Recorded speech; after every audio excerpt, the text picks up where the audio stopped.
ఈ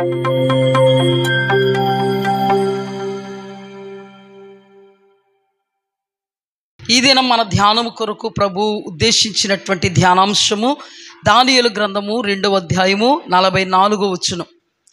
అందరూ తెరవండమ్మా. దానియేలు గ్రంథము 2వ అధ్యాయము 44వ వచనం. 2వ లైన్ నుండి చదువుతాను. పరలోకమందున్న దేవుడు ఒక రాజ్యము స్థాపించును, దానికి ఎన్నటికీ నాశనం కలగదు. ఆ రాజ్యము దాని పొందిన వారికి గాక మరెవరికి చెందదు. ఆ రాజ్యము పరలోక రాజ్యం. ఆ రాజ్యం ఎవరు పొందుకుంటారో వాళ్ళకి గాక మరెవ్వరికి చెందదు. ఇప్పుడు పొందుకోవాలి అని ఆరాటం ఉండాలి, పొందుకోవాలి అని ఆకాంక్ష ఉండాలి, పొందుకోవాలి అనే పోరాటం మనకి ఉండాలి. అది పొందుకున్న వాళ్ళకే కానీ మరెవ్వరికి చెందదు. అంటే ఇప్పుడు ఆ పరలోక రాజ్యం యొక్క విశిష్టత ఏంటి? గడిచిన వారంలో మనం దేనిని ధ్యానం చేసుకున్నాం అంటే, నెబుకద్నెజరు రాజుకు దేవాది దేవుడు సంభవింపబోవు సంగతులు బయలుపరచడం, రాజ్యాధికారాలను బయలుపరచడం, ఆ రాజ్యం అంతటిని కూడా యేసుక్రీస్తు ప్రభువారు నిర్మూలపరిచి ఒక శాశ్వత రాజ్యాన్ని తమ జనాంగానికి ఇవ్వడం. ఆ రాజ్యం శాశ్వతమైనది, ఆ రాజ్యానికి నాశనమే లేదు. ఆ రాజ్యములో యుగయుగములు జీవించగలుగుతాం. హల్లెలూయా.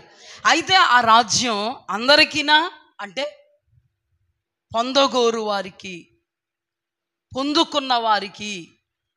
ఆ రాజ్యం ఎప్పుడు పొందుకుంటాం? ఎక్కడ పొందుకుంటాం? ఎలా పొందుకుంటాం?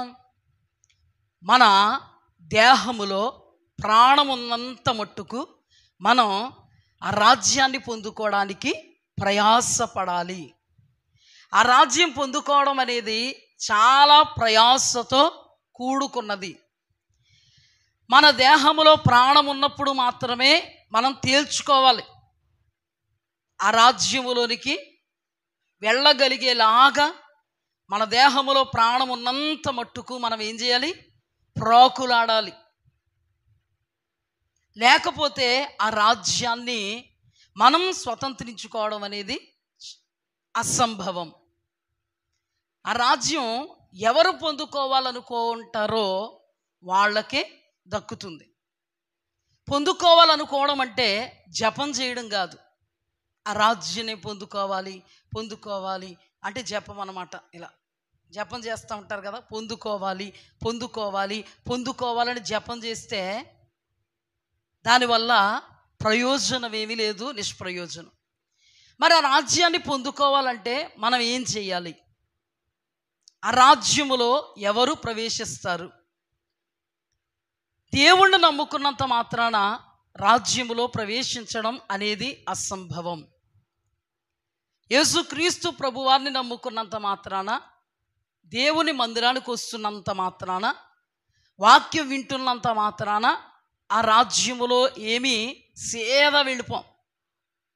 ఆ రాజ్యములో వెళ్ళడానికి మనం ఎలా ఉండాలో, ఆ రాజ్యములోనికి వెళ్ళడానికి మనం ఏం చెయ్యాలో, ఆ రాజ్యములోనికి వెళ్ళడానికి కడవరకు ఆ రాజ్యములోనికి వెళ్ళడానికి ప్రయాసపడాలా, కొంత మట్టుకు ప్రయాసపడితే సరిపోద్దా అనేది చాలా సందర్భాల్లో ప్రభువు మనకి జ్ఞాపకం చేస్తూనే ఉన్నారు. జ్ఞాపకం చేయకపోతే మనం మర్చిపోతామని దేవునికి తెలుసు కాబట్టి ఆయా కోణాలలో మనల్ని టచ్ చేస్తూ ఉన్నారు. ఈ దినం కూడా మన ధ్యానాంశం ఏంటంటే, అసలు పరలోక రాజ్యం ఎవరు వెళతారు? గడిచిన దినం వారం మనం ధ్యానం చేసుకున్నాం. యేసుక్రీస్తు ప్రభువారు అంటారు, పరలోక రాజ్యం సమీపించింది, మారు మనస్సు పొందండి. అదే యేసుక్రీస్తు ప్రభువారు ప్రకటన గ్రంథంలో మారు మనస్సు పొందితే సరి. మొదటి నుండి నేను చెప్తున్నాను, కానీ కొన్ని లోటుపాట్లు, కొన్ని లొసుగులు నీకు నాకు అడ్డంగా ఉన్నాయి. అయితే నీవు పడిన స్థితిలో నుంచి మరలా లేవాలి. ఎక్కడ పడ్డావో నేను పడ్డాను అని గ్రహించి నువ్వు లేవాలి. మొదటి ప్రేమ నీలో ఉండాలి. ఈ విధంగా నేను హెచ్చరిస్తున్నాను. నీవు మారు మనస్సు పొందావా సరి, ఇది చివరి హెచ్చరిక లేదా నేను నీకు ఇచ్చేటువంటి చివరి తరుణం. ఎప్పటికైనా నీవు ఎక్కడి నుండి పడ్డావో గ్రహించుకొని మారు మనస్సు పొందితే సరి, లేకపోతే నిన్ను పరలోక రాజ్యములో నేను చేర్చను. ఎవరితో చెప్తున్నారు ఈ మాట అంటే సంఘముతో. సంఘంలో ఎవరు ఉంటారు? దైవజనులు ఉంటారు, విశ్వాసులు ఉంటారు. ఇప్పుడు ఎవరికి చెప్తున్నారు ఈ మాట ప్రభువు? ఆదిలో చెప్పారు మారు మనస్సు పొందండి అని, అంతములో కూడా చెప్తున్నారు మారు మనస్సు పొందండి. మారు మనస్సు అంటే ఏంటి? స్థితిని మార్చుకోవడం. శరీర సంబంధమైన స్థితిగతుల గురించి నేను మాట్లాడట్లేదు. పూరు గుడుసులో ఉన్నవాడు బిల్డింగ్ కట్టుకోవడం గురించి నేను మాట్లాడట్లేదు. పేటేసుకుని కూర్చున్నవాడు సోఫా సెట్లో కాలు మీద కాలు వేసుకుని కూర్చుంటాడే, దాని గురించి నేను మాట్లాడట్లేదు. ఆత్మ సంబంధమైన దాని గురించి నేను మాట్లాడుతున్నాను. ఏమని ప్రభువు మాట్లాడుతున్నారు? ఆత్మ సంబంధంగా నీవు ఈ వాక్యం ఏదైతే కలిగి ఉండాలని చెప్పిందో దాన్ని కలిగుండు. ఒకవేళ దానిని కలిగి లేవనుకో, నువ్వు పరలోక రాజ్యం నువ్వు ప్రవేశించవు. ఇప్పుడు నేను నీకు ఇస్తున్న అవకాశం ఏంటంటే, ఇదిగో నీలో ఈ లోటు ఉంది, పూడ్చుకో. ఇదిగో ఇక్కడ పడ్డావు, లేచి నిలబడు. ఇదిగో ఇక్కడ చతికిలు పడిపోయావు, లే. ఇదిగో భ్రమలో బ్రతుకుతున్నావు, లే. అంటే ఏంటి? నువ్వు ఉన్న స్థితిలోంచి లే, భ్రమలో నుంచి లే, నామకార్థ భక్తిలో నుంచి లే, శ్రద్ధాభక్తుల్లోనికి రా. అప్పుడు మాత్రము నీకు నేను పరలోక రాజ్యం ఇస్తాను. ఇప్పుడు మారు మనస్సు అంటే ఏంటి?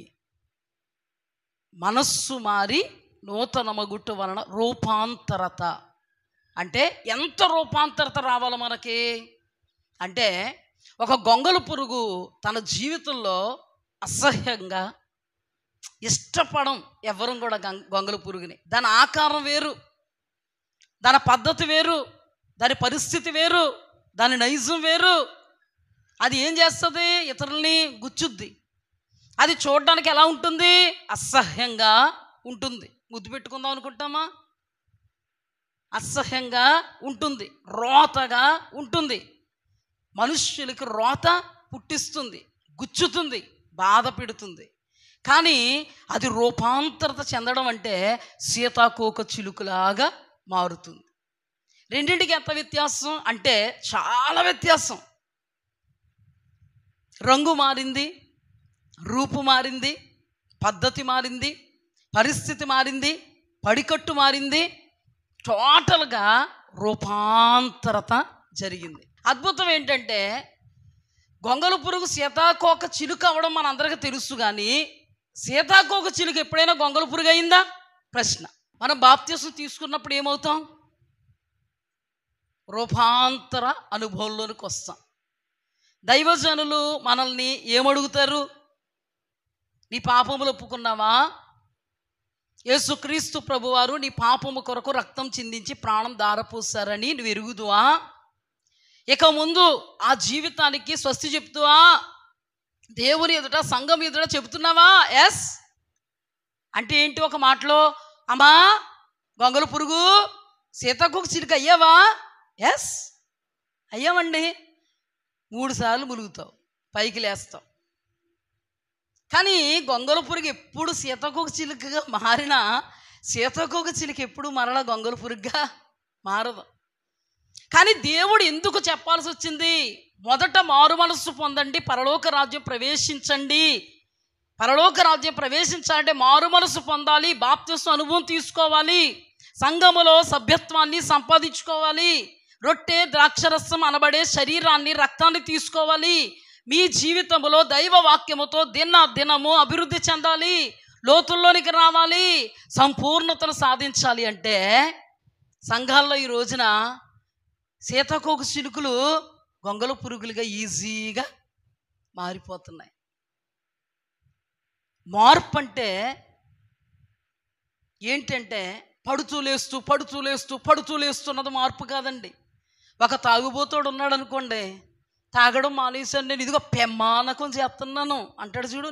ఎక్కడ ఎక్కడ చేస్తాను అంటాడు, అమ్మాయి మీద తీసుకురా పిల్లని, పెమానకం చేస్తున్నాను అంటే ఏంటంటే మన భాషలో ప్రమాణం చేస్తున్నాను, నేను తాగను అంటాడు.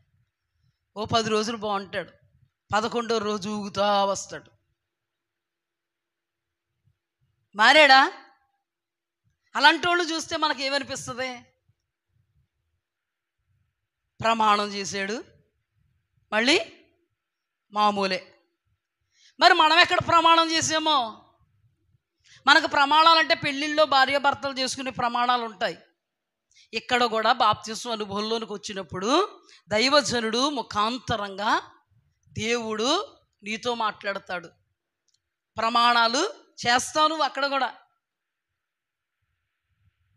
కానీ ఆ ప్రమాణాలు ఈ తాగుబోతాడు ఎలా మర్చిపోయాడో, ఈ తాగుబోతాడు ఎలా ఊగాడో అలాగే ఊగవలసినటువంటి పరిస్థితి దాపురించింది. కాబట్టి ప్రభువు మారు మనస్సు పొందండి, పరలోక రాజ్యం సమీపించింది, మారు మనస్సు ఉందండి, పరలోక ఎగిరిపోతాం అని అనుకుంటున్నారేమో. ఒకవేళ ఎక్కడ నుండి పడ్డారో అక్కడ నుండి లేవండి అని మాట్లాడవలసినటువంటి పరిస్థితి వచ్చింది. మనల్ని ప్రేమించినటువంటి దేవుడు మాట్లాడుతున్నాడు. ప్రకటన గ్రంథంలో నేను ప్రేమించు వారిని నేను గద్దిస్తాను, నేను ప్రేమించు వారిని నేను ఏం చేస్తాను, బుద్ధి చెప్తాను, లేదా ఏం చేస్తాను, శిక్షిస్తాను అని కూడా ఉంటుంది అక్కడ. అంటే ప్రభు ఉద్దేశం ఏంటంటే మనము పరలోక రాజ్యం ప్రవేశించాలి. ప్రభువు యొక్క ఆతృత ఏంటి, ఆరాటం ఏంటి? మనము నరక పాత్రులు కాకూడదు. ఎందుకంటే ఆయన మన కొరకు చేసినటువంటి త్యాగం చాలా అతీతమైంది. అందుకే నెబుకద్నెజర్ రాజుకు ఒక అతీతమైనటువంటి దర్శనాన్ని దేవుడు చూపించినప్పుడు ఆ దర్శనంలో విశేషమైనటువంటి ఒక అతీతమైనటువంటి కార్యం ఏంటో తెలుసా? ఆయన రాజ్యం శాశ్వత రాజ్యం, ఆయన పరిపాలన తరతరములు నిలుచును. హల్లెలూయా. అద్భుతం ఏంటి? అది పొందుకునే వారికి తప్ప మరెవ్వరికి చెందదు. ఇప్పుడు చాలా విషయాల్లో నుంచి మనం ధ్యానం చేసుకుందాం. ఈ దినం కొరకు మన కొరకు దేవుడు సిద్ధపరిచిన ధ్యానాన్ని ధ్యానం చేసుకుందాం. ప్రభు కృప చూపితే ఇంకా చాలా ధ్యానం ఉంది, ధ్యానం చేసుకుందాం. ఇక్కడ చాలా జాగ్రత్తగా మనం అధ్యయనం చేస్తే దేవుని నిమిత్తమైనటువంటి తగ్గింపు చాలా అవసరం. దేవుని నిమిత్తమైనటువంటి తగ్గింపు దేవునికి చాలా ప్రాముఖ్యం. ఇది మారిన మనస్సు అనడానికి ఒక అతీతమైనటువంటి సంకేతం. హల్లెలూయా. ఈ దినాన దేవుడు దాని గురించి మనతో మాట్లాడుతున్నారు. తలలు వంచండమ్మ, ప్రార్థన చేసుకుందాం. మహాపరిశుద్ధుడు అయిన దేవ, గొప్ప తండ్రి, ఘనమైన తండ్రి, మీరు మాట్లాడితే మేము బ్రతుకుతాం, మేము నిత్య నరకాగ్ని పాలు అయిపోకూడదని, ఒకవేళ మేము భ్రమలో ఉన్నామేమో అని, మా భ్రమ మేము వేడాలని, మేము భ్రమలో ఉంటే నిత్య రాజ్యానికి వారసులం కాలేమని, నిత్య రాజ్య వారసత్వాన్ని మాకు అనుగ్రహించడానికే మిమ్మును మీరు బలిగాను యాగంగాను అర్పించుకున్నారని, ప్రాణత్యాగం చేశారని, దున్నవానికి వీపును అప్పగించారని, స్వరూపాన్ని సొగస్సును కోల్పోయారని, ఆఖరి రక్తపు బొట్టు వరకు రక్తాన్ని చిందించారని మేము ఎరిగిన వారం తండ్రి.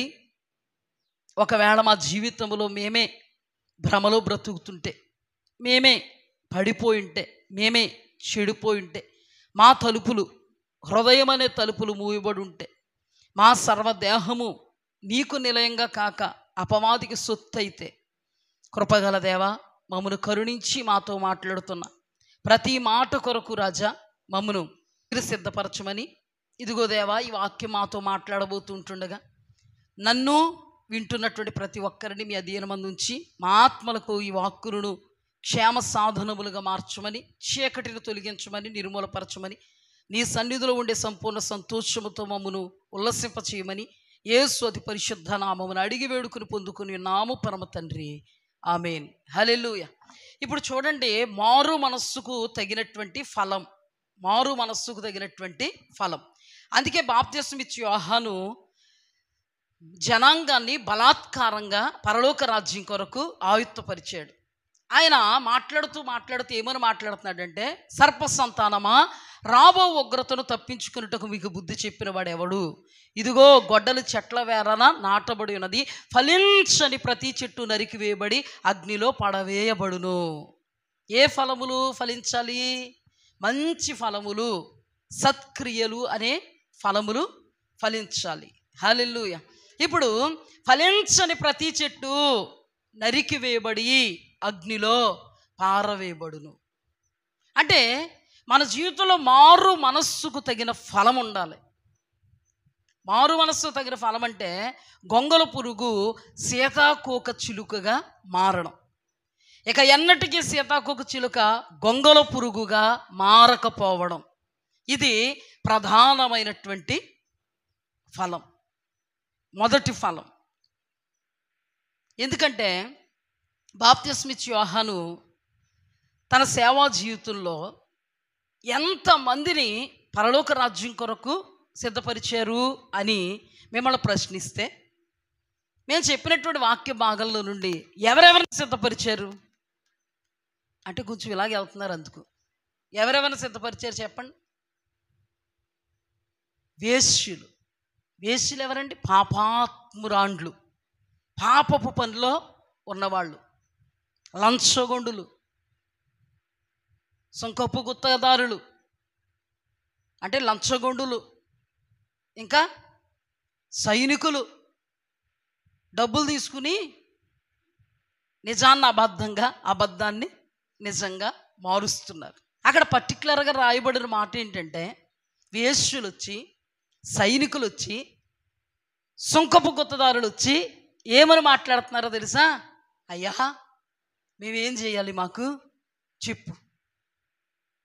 ఆయన ఏమని మాట్లాడుతున్నారు? మొట్టమొదటగా జీవితం గురించి మాట్లాడుతున్నారు. అన్యాయంగా ఎవరి దగ్గర మీరు ఏమి తీసుకోవద్దని సుంకపు గుత్తదారులతో మాట్లాడుతున్నారు. సైనికులతో ఏమని మాట్లాడుతున్నారు తెలుసా? మీకు వస్తున్నటువంటి జీతాన్ని బట్టి మీరు సంతోషించండి, కానీ అన్యాయపు సొమ్ము నిమిత్తం మీరు మాట మార్చకండి. వేశ్యులతో ఏం మాట్లాడుతున్నారు? ఇక ముందు ఈ పాపపు పనులు మీరు చేయకండి.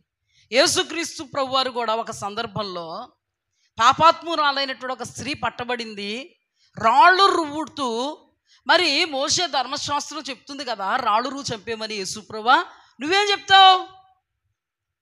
మీలో పాపము లేనివాడు మొట్టమొదటి రాయి వేయండి. అప్పుడు ఆయన ఏమన్నారు? ఇక పాపము చెయ్యవద్దు. అంటే నువ్వేం చేయాలి? ఇప్పుడు మారాలి. అంతవరకు ఉన్న నీ పరిస్థితి, నీ స్థితి, నీ గతి మారాలి. అంటే పాపం అంటే బహిరంగంగా వ్యభిచారం చేస్తున్నదో, లేకపోతే దొంగతనమో, లేకపోతే మోసమో, లేకపోతే మరొకటేనా పాపం అంటే? అది కూడా కాదు. చిక్కులు పెట్టు పాపములు అంటే ఏంటి? అసూయ పాపం, చూడలేనితనం పాపం, వ్యత్యాసంగా చూడడం పాపం, దైవికమైన స్వభావం అనేది మనలో లేకపోవడం పాపం.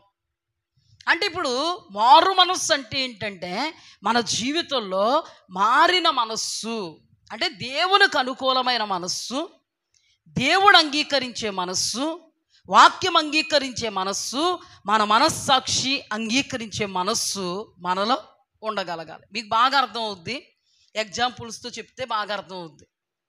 అంటే మారిన మనస్సు అంటే దైవికమైన మనస్సు. ప్రభువే ఎటువంటి మనస్సు అండి? అది ఆయన మనస్సు, ఆయనే దేవుడు. ఆయన మనస్సును ఏ మనస్సు అంటాం? దైవ స్వభావం, దైవీకమైన మనస్సు. ఆయన కొట్టిన వారిని కొట్టారా? కొట్టలే. ఎవరి నిమిత్తం అంత ప్రయాసపడ్డారు? సంఘం నిమిత్తం. ఇప్పుడు ఆయన సంఘానికి ఏమిచ్చారు? వాక్యం అంతా మర్చిపోతామేమో అని ఏమిచ్చారు? రాసిచ్చారు. రాయబడినది మరువబడదు. అర్థమైంది కదా మీకు? రాయబడింది మరువబడదు. ఇప్పుడు చూడండి జాగ్రత్తగా. అయితే మొట్టమొదటగా పరలోక రాజు ఎవరు ప్రవేశిస్తారు?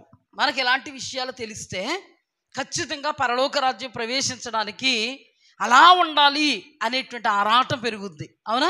అయితే పరలోక రాజు ఎవరు సమీపిస్తారు, లేదా పరలోక రాజు ఎవరు ప్రవేశిస్తారు అంటే పరలోక రాజ్యాన్ని సమకూర్చుకున్న వాళ్ళే ఈ లోకంలో ప్రవేశిస్తారు. పరలోక రాజ్యం ఎలా సమకూర్చుకోవాలి, ఎవరు ప్రవేశిస్తారు అంటే మత్తయి సువార్తలో ప్రభువు చెప్పినటువంటి మాట ఏంటంటే, మత్తయి సువార్త 5వ అధ్యాయంలో రెండవ ఒకసారి ఈ దినపు మన ధ్యానం ఇది. మత్తయి సువార్త 5వ అధ్యాయము చదువుతున్నాను, 3వ వచనం. ఆత్మ విషయమై దీనులైన వారు ధన్యులు, పరలోక రాజ్యం వారిది. ఆత్మ విషయమై దీనులైన వారు ధన్యులు, పరలోక రాజ్యం వారిది. నెక్స్ట్ ఏంటి, నీతిని నెక్స్ట్ 9, సమాధానపరుచువారు ధన్యులు, వారు దేవుని కుమారులు అనబడుదురు. దేవుని కుమారులు ఎక్కడుంటారు? పరలోక రాజ్యంలో ఉంటారు. దేవుని కుమారులు, దేవుని కుమార్తెలు పరలోక రాజ్యంలో ఉంటారు. నెక్స్ట్ 10, నీతి నిమిత్తం హింసింపబడువారు ధన్యులు, పరలోక రాజ్యం వారిది. నా నిమిత్తము జనులు మిమ్మల్ని నిందించి హింసించి మీ మీద అబద్ధంగా చెడ్డ మాటలెలా పలుకున్నప్పుడు మీరు ధన్యులు, సంతోషించి ఆనందించండి, పరలోకంలో మీ ఫలం అధికమగును. ఎలాగూ వారు మీకు పూర్వమందుండిన ప్రవక్తలను హింసించిరి. ఇప్పుడు చూడండి, నీతి నిమిత్తం హింసింపబడి వారు ధన్యులు, పరలోక రాజ్యం వారిది. అయితే కింద ఏమంటున్నాడు, నా నిమిత్తము జనులు మిమ్మల్ని నిందించి హింసించి అబద్ధంగా మీ మీద చెడ్డ మాటలల్లా పలుకున్నప్పుడు మీరు ధన్యులు, సంతోషించి ఆనందించండి, పరలోకములో మీ ఫలం అధికమగును. అంటే పరలోకం వెళ్ళిపోయాం, ఇది ఇంకా అధికం కావడానికి జాగ్రత్తగా ఈ మాటలు మనం ధ్యానం చేసుకుందాం. మొట్టమొదటిగా ఏంటి, ఆత్మ విషయమై దీనులైన వారు ధన్యులు, పరలోక రాజ్యం వారిది. ఇప్పుడు ఆత్మ విషయమై దీనత్వం అంటే ఏంటంటే, ఆధ్యాత్మికమైన విధి విధానాల నిమిత్తము మనల్ని మనము తగ్గించుకోవడము. ఆధ్యాత్మికమైన విధి విధానాల నిమిత్తము మనల్ని మనము తగ్గించుకోవడం అంటే ఏంటి, ఆత్మీయంగా తగ్గించుకోవడం అంటే ఏంటి, ఆత్మ విషయంలో దీనత్వాన్ని కనుపరచడం అంటే ఏంటి అనే విషయం మనకు తెలిస్తే ఖచ్చితంగా మనం అలాగని బ్రతకగలుగుతాం. హల్లెలూయా, హల్లెలూయా. నీతి నిమిత్తం హింసింపబడడం అంటే ఆత్మీయత లేదా వాక్యము నిమిత్తం హింసింపబడడం. ధన్యులు, పరలోక రాజ్యం వారిది. దేవుని కుమారులు కుమార్తెలుగా చేస్తుంది అది మనల్ని. ఇప్పుడు మీకు ఉదాహరణ చెప్పాలంటే, దావీదు మనందరికీ తెలిసినవాడు, చాలా ఈజీగా అర్థమవుతాడు మనకి దావీదు. ఎందుకంటే దావీదు గురించి మనకు తెలుసు, సౌలు గురించి మనకు తెలుసు. ఇప్పుడు దావీదును నేను అంటాను ఆత్మలో దీనుడు. దేవుని వాక్యం మత్తయి సువార్త 5వ అధ్యాయంలో ఆత్మ విషయమై దీనులైన వారు ధన్యులు, పరలోక రాజ్యం వారిది అనే మాట మనం దావీదు జీవితంలో సుస్పష్టంగాను క్షుణ్ణంగాను చూడగలుగుతాం. నీతి నిమిత్తం హింసింపబడి వారు ధన్యులు, పరలోక రాజ్యం వారిది. నా నిమిత్తము జనులు మిమ్మల్ని నిందించి హింసించి అబద్ధంగా మీ మీద చెడ్డ మాటలెల్లా పలుకున్నప్పుడు మీరు ధన్యులు, సంతోషించి ఆనందించండి, పరలోకములో మీ ఫలమగును అధికమగును అని చెప్పినటువంటి మాట దావీదు జీవితంలో నెరవేర్పును మనం చూడగలుగుతాం. సమాధానపరచువారు ధన్యులు, వారు దేవుని కుమారులు అనబడుదురు అని చెప్పినటువంటి ఈ మాట దావీదు జీవితంలో మనం చూడగలుగుతాం. మనం ఈ మాటలు దావీదు జీవితంలో చూసినప్పుడు అసలు మన జీవితంలో ఉన్నాయా లేదా కూడా మనకి పరీక్షించుకోవడానికి ఆస్కారం ఉంటుంది. ఇందులో మనం విజయం సాధించామా లేదా అపజయపాలయ్యామా, విజయం సాధించాలంటే ఏం చేయాలి అనే విషయాన్ని కూడా మనం ధ్యానం చేసుకుందాం. ఇప్పుడు దావీదుకి దేవుడు అంటే చాలా ప్రేమ. ఒక మాటలో చెప్పాలంటే చాలా ప్రేమించాడు. మొదటి ప్రేమ అనుభవం, మొదటి ప్రేమ, తొలి ప్రేమ అంటారు కదా, మొదటి ప్రేమ అనుభవం. ప్రభువు కూడా ఏం కోరుకున్నాడంటే, పూర్ణ హృదయముతో, పూర్ణాత్మతో, పూర్ణ మనస్సుతో, పూర్ణ వివేకముతో నీ దేవుడైన యెహోవాను ప్రేమింపవలెననున్నదియే ప్రధానమైన ఆజ్ఞ. నిన్ను వలె నీ పొరుగువారిని ప్రేమించు, నిన్ను వలె నీ పొరుగువారిని ప్రేమించు. నేను చాలా సందర్భాల్లో మన పొరుగువారు మన ప్రేమికులు అని చెప్పలేదు. చాలా సందర్భాల్లో నేను ఏం చెప్పాను మీకు, పొరుగువారంటే శత్రువులు కూడా మన పొరుగువారే, ఇరుగు పొరుగోళ్ళు మన పొరుగువారే, బంధుమిత్రులు మన పొరుగువారే, రక్త సంబంధికులు మన పొరుగువారే, ముఖ్యంగా శత్రువులు కూడా మన పొరుగువారే. అయితే ఇప్పుడు దావీదు జీవితాన్ని మనం చూస్తే అతడు చాలా అతీతమైనటువంటి ఆరాధికుడు. సాఫీగా సాగిపోతుంది అతని జీవితం. గొర్రెలు కాచుకుంటూ, దేవుణ్ణి ఆరాధించుకుంటూ, భయముతో కూడినటువంటి భక్తి చేసుకుంటూ ప్రభువులో అతని జీవితం సాగుతుంది. సాగుతున్నప్పుడు మనందరికీ తెలిసిన విషయం ఏంటంటే, గొలియాతు సందర్భం వచ్చినప్పుడు దావీదు గొలియాతును చంపి గొలియాతు తల తెగనరికి విజయోత్సవముతో సౌలు యొద్దకు వస్తున్నప్పుడు ఆ స్త్రీలు పాటలు పాడుతున్నారు కదా, దావీదుకు 10,000 కొలది, సౌలుకు 1,000 కొలది. ఇప్పుడు సౌలు అనబడినటువంటి వ్యక్తికి దావీదు మీద విషపు చూపు వచ్చింది. నాడు మొదలుకొని సౌలు దావీదు మీద పగబట్టి, ఆ పగ ఎక్కడి వరకు వెళ్ళిపోయిందంటే దావీదును చంపాలి. ఇప్పుడు దావీదు యొక్క ఆత్మీయ జీవితంలో ఏ డిస్టర్బెన్స్ లేదు. అంతవరకు ఆత్మీయతను కొనసాగిస్తున్నాడు, ఆరాధిస్తున్నాడు, తన పనిలో తాను కొనసాగుతున్నాడు. రాజుగారి దగ్గర కూడా తన పనిలో తాను ఆత్మశక్తితో కొనసాగుతున్నాడు. కానీ సౌలు దావీదు మీద విషపు చూపు నిలిపినప్పుడు, సౌలు దావీదును చంపాలనుకున్నప్పుడు దావీదు సౌలు కనుసైగలలో విషపూరితమైనటువంటి కనుసైగలలో ఉన్నాడనే విషయం దావీదుకు తెలుసా లేదా అంటే తెలుసు, ఖచ్చితంగా తెలుసు. ఒక మాటలో చెప్పాలంటే ఆత్మీయ జీవితంలో ఇతను ఎవరనుకున్నాం మనం? దీనుడు. అంటే దేవుని విషయంలో ఇతడెవరు? దీనుడు, తగ్గింపు కలిగిన వాడు. ఇప్పుడు తెలుసు, ఈటి విసిరిన సందర్భాలు ఉన్నాయి. ఒక్కసారి 2 మారులు విసురుతాడు, ఒక్కసారి 1 మారు విసురుతాడు. తన ఆత్మీయ జీవితాన్ని బట్టి ఏ రోజు కూడా ఒక్క మాట అంటేనే మరుమాట మనం మాట్లాడతాం. రాజుగారు కాబట్టి చాటుకి వెళ్ళైనా మాట్లాడతాం. కానీ దావీదు జీవితంలో ఎప్పుడు కూడా సౌలును అభిషక్తుడుగా చూచాడు. తన అభిషేకం కోల్పోయాడన్న సంగతి దావీదుకు తెలుసు. అసలు దావీదు ఎందుకు వచ్చాడు సౌలు దగ్గరికి? సితారా వాయించడానికి వచ్చాడు. ఎందుకు? ఆయనలో దెయ్యం ఉందంట, సౌలయ్య గారిని దెయ్యం పట్టుకుందంట. ఆరాధన చేస్తే ఇప్పుడు దెయ్యం ఏం చేస్తుంది? విడిచి వెళ్ళిపోద్ది. అసలు దెయ్యం పట్టినోడని తెలుసు, ఈటి విసురుతున్నాడు. ఈ దెయ్యం పట్టినోడు నన్ను చంపాలనుకుంటున్నాడు అని ఎక్కడా కూడా బలహీనంగా మాట్లాడలేదు దావీదు. నేటి క్రైస్తవుల్లో చాలా బలహీనమైన మాటలు మాట్లాడుతూ ఉంటాం. అద్భుతం ఏంటంటే, అతను ఇంకా దెయ్యం పట్టినోడు. అతను దెయ్యం వదిలించడానికే దావీదుని పిలిచారు. అతను ఆత్మను కోల్పోయినోడు, అతని అభిషేకాన్ని కోల్పోయినోడు, చిందరవందరగా ప్రవర్తిస్తున్నాడు, వాక్యానికి విరోధంగా ప్రవర్తిస్తున్నాడు. దావీదుకు తెలుసు అన్నీ. కానీ ఆత్మ విషయమై అతడు నోటిని కాచుకుంటున్నాడు. ఆత్మ విషయమై తన ప్రాణాత్మ దేహాలను కాచుకుంటున్నాడు. నోటికి పని చెప్పాడండి? నోటికి పని చెప్పాడా?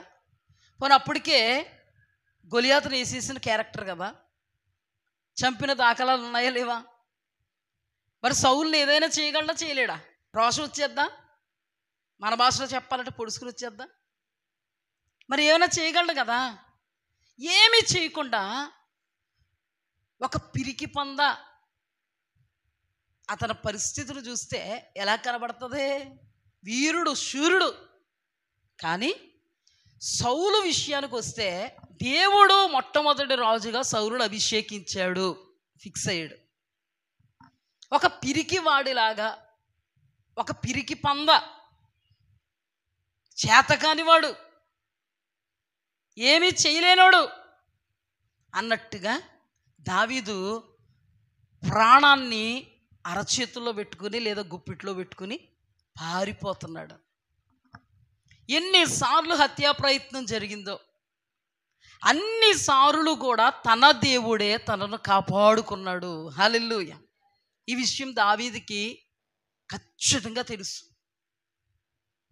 అడుగంత దూరం ఉంది తన ప్రాణం పోవడానికి. ఆ అడుగంత దూరంలో ఎవరు కార్యం చేశారో దావీదుకు తెలుసు. హల్లెలూయా. ఆ దావీదు ఎవరిని ఆరాధిస్తున్నాడో, ఆ దావీదు ఎవరికి లోబడుతున్నాడో, ఆ దావీదు ఎవరిని చూస్తున్నాడో, ఆ దావీదు ఏ దేవుడు మాటలను హృదయంలో ఉంచుకున్నాడో ఆ మాటలకు ఆయనకు కట్టుబడిపోయి పారిపోతున్నాడు తప్ప, చేతకాని వాడిలా పారిపోతున్నాడు తప్ప, శూరుడే వీరుడే అయినను ఎవరి నిమిత్తం పారిపోతున్నాడు? దేవుని నిమిత్తం, కేవలము దేవుని నిమిత్తమే. లేకపోతే అతను చంపిస్తే ఏదో పోద్దా ఇతనికి? అప్పటికే అతనికి వాగ్దానాలు ఉన్నాయి, అప్పటికే అతనికి ప్రవచనాలు ఉన్నాయి. ఆ సీట్ ఎవరిదే? ఆ సీట్ ఎవరిదే? నువ్వు నేనైతే ఖచ్చితంగా, నువ్వు నేనైతే ఖచ్చితంగా, నేను కలుపుకుంటున్నానే, ఈటి విసిరితే ఆ ఈటి విసిరెద్దు, ఆ ఈటిలా విసరగానే ఆ ఈటి తీసి మళ్ళీ తప్పింది కదా ప్రమాదం, పారిపోం, విసిరెద్దు. ఏమనుకుందాం మళ్ళీ విసిరేసి? ఆ షీటును దేవుడు నా కొరకు ఉద్దేశించిన కారణాన దేవాది దేవుడే నాకు జైవిచ్చాడు. ఇప్పుడు ఏం చేస్తాం? షీట్లోకి వెళ్ళి కూర్చుంటాం. కానీ దావీదు దేవునితో మమేకమైపోయిన కారణాన, దేవుని ఆత్మ దావీదులో ఉన్న కారణాన దేవుని చేత, ఆత్మ చేత నడిపింపబడుతున్నారు. అంటే ఆత్మ విషయమై దీనత్వాన్ని కనుపరుస్తూ చేతకాని వాడిలాగా అన్నీ చేయుటకు సామర్థ్యం ఉన్నను దేవుణ్ణి బట్టి చేయక. పౌలు అంటాడు, ఆయన అంటారు కదా, అన్నీ చేయుటకు మాకు స్వాతంత్రం ఉన్నను అన్నీ చేయదగినవి కావు. ఇప్పుడు ఈట విసరడానికి నాకు స్వాతంత్రం ఉన్నను, ఈట విసురుట ఆత్మకు లోబడుట కాదు, ఆత్మను దుఃఖపెట్టుట అవుతుంది, ఆత్మీయతను కోల్పోవుట అవుతుంది. ఎందుకు దావీదు ఇలాగ ఆలోచిస్తున్నావు అంటే, దావీదులో ఉన్నది దేవుని ఆత్మ, చంచలమైనటువంటి దురాత్మ కాదు. లేకపోతే తన సొంత శరీరంతో నడిపింపబడడం లేదు. దావీదు దేవుని యొక్క వశములో ఉన్నారు. అందుకే దావీదు యొక్క జీవితంలో అసాధారణమైన నడిపింపును మనం చూడగలుగుతాం.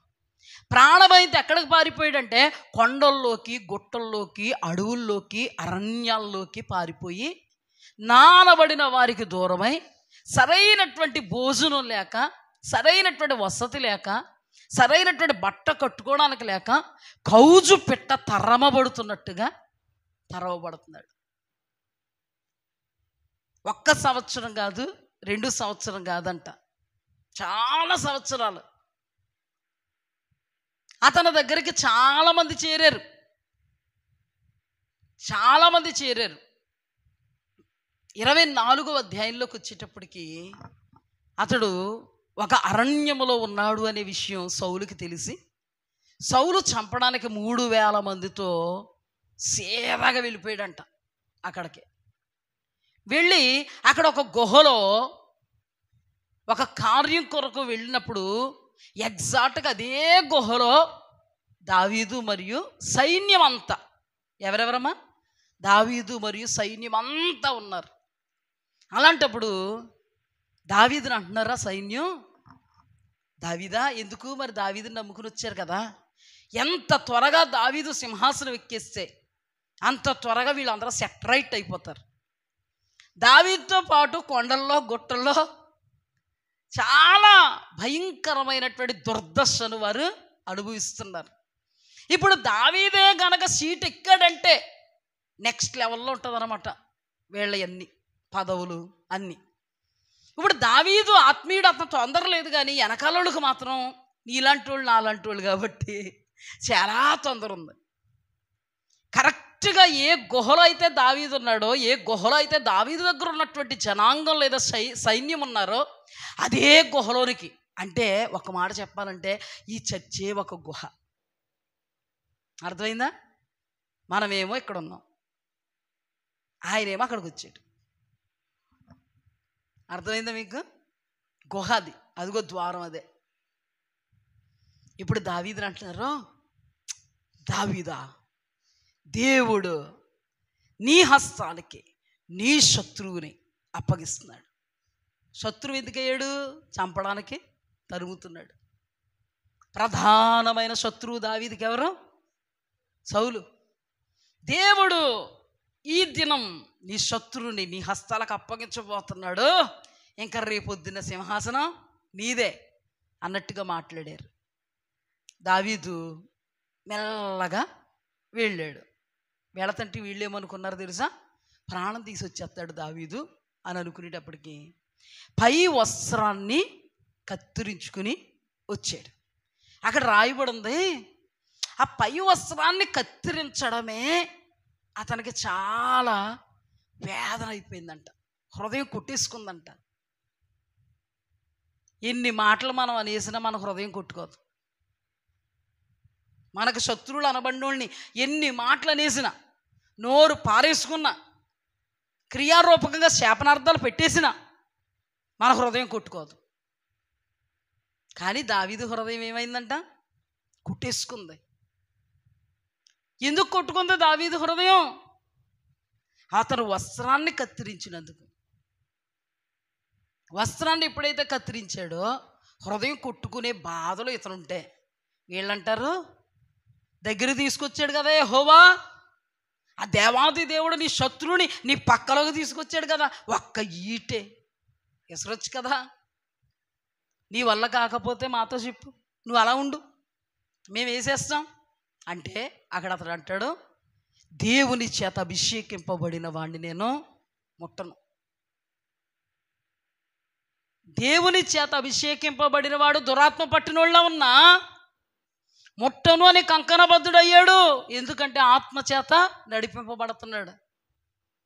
మనం నిజంగా అభిషక్తులైనా, మనకి ఎన్నో మేలులు జరిగిన వాళ్ళ ద్వారా ఏదైనా వాక్యములో ఒక ముక్కుసూటి మాట రాగానే ముక్కులు మూతులు మాడిపోయిన పెసరెట్టు అయిపోయి ఎక్కడంటే బాధపడతారని, ఎవరో బాగోదని ఇంటికి వెళ్ళి అభిషక్తులైనా, ఎన్నో కార్యాలు జరిగినా, నీ మేలు కోసం అది చెయ్యొద్దన్నా, నేను చేస్తాను అని వచ్చినా నిన్ను ఆపేసిన, మేము ఆపితే ఏమంటారు? ఈ రోజుల్లో అభిషక్తుల్ని ముడుతున్న వాళ్ళు ఎంతమందో. దేవుని వాక్యంలో ఏం రాయబడిందో తెలుసా? ద్వేషించువాడే నరహంతకుడు, ద్వేషిస్తేనే హత్య చేసినట్టు దేవుని వాక్యం తెలియపరుస్తుంది, ముట్టినట్టు దేవుని వాక్యం తెలియపరుస్తుంది. అయితే దావీదు ఎప్పుడైనా ద్వేషించాడా? ఇంకా ప్రేమిస్తూనే ఉన్నాడు. ఆ వస్త్రపు చెంగును కత్తిరించినందుకు కూడా హృదయం కొట్టుకుంటుంది.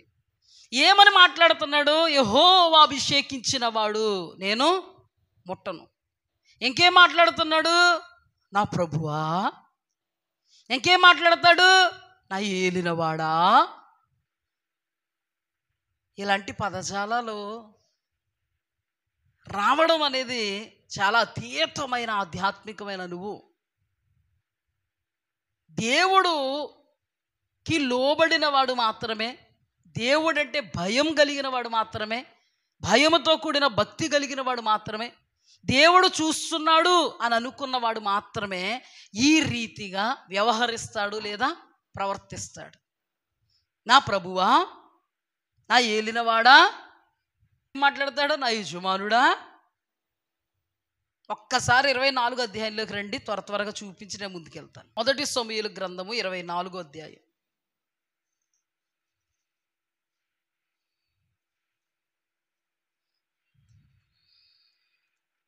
మొదటి సమూయేలు గ్రంథం 24వ అధ్యాయం 4వ వచనం చూడండి.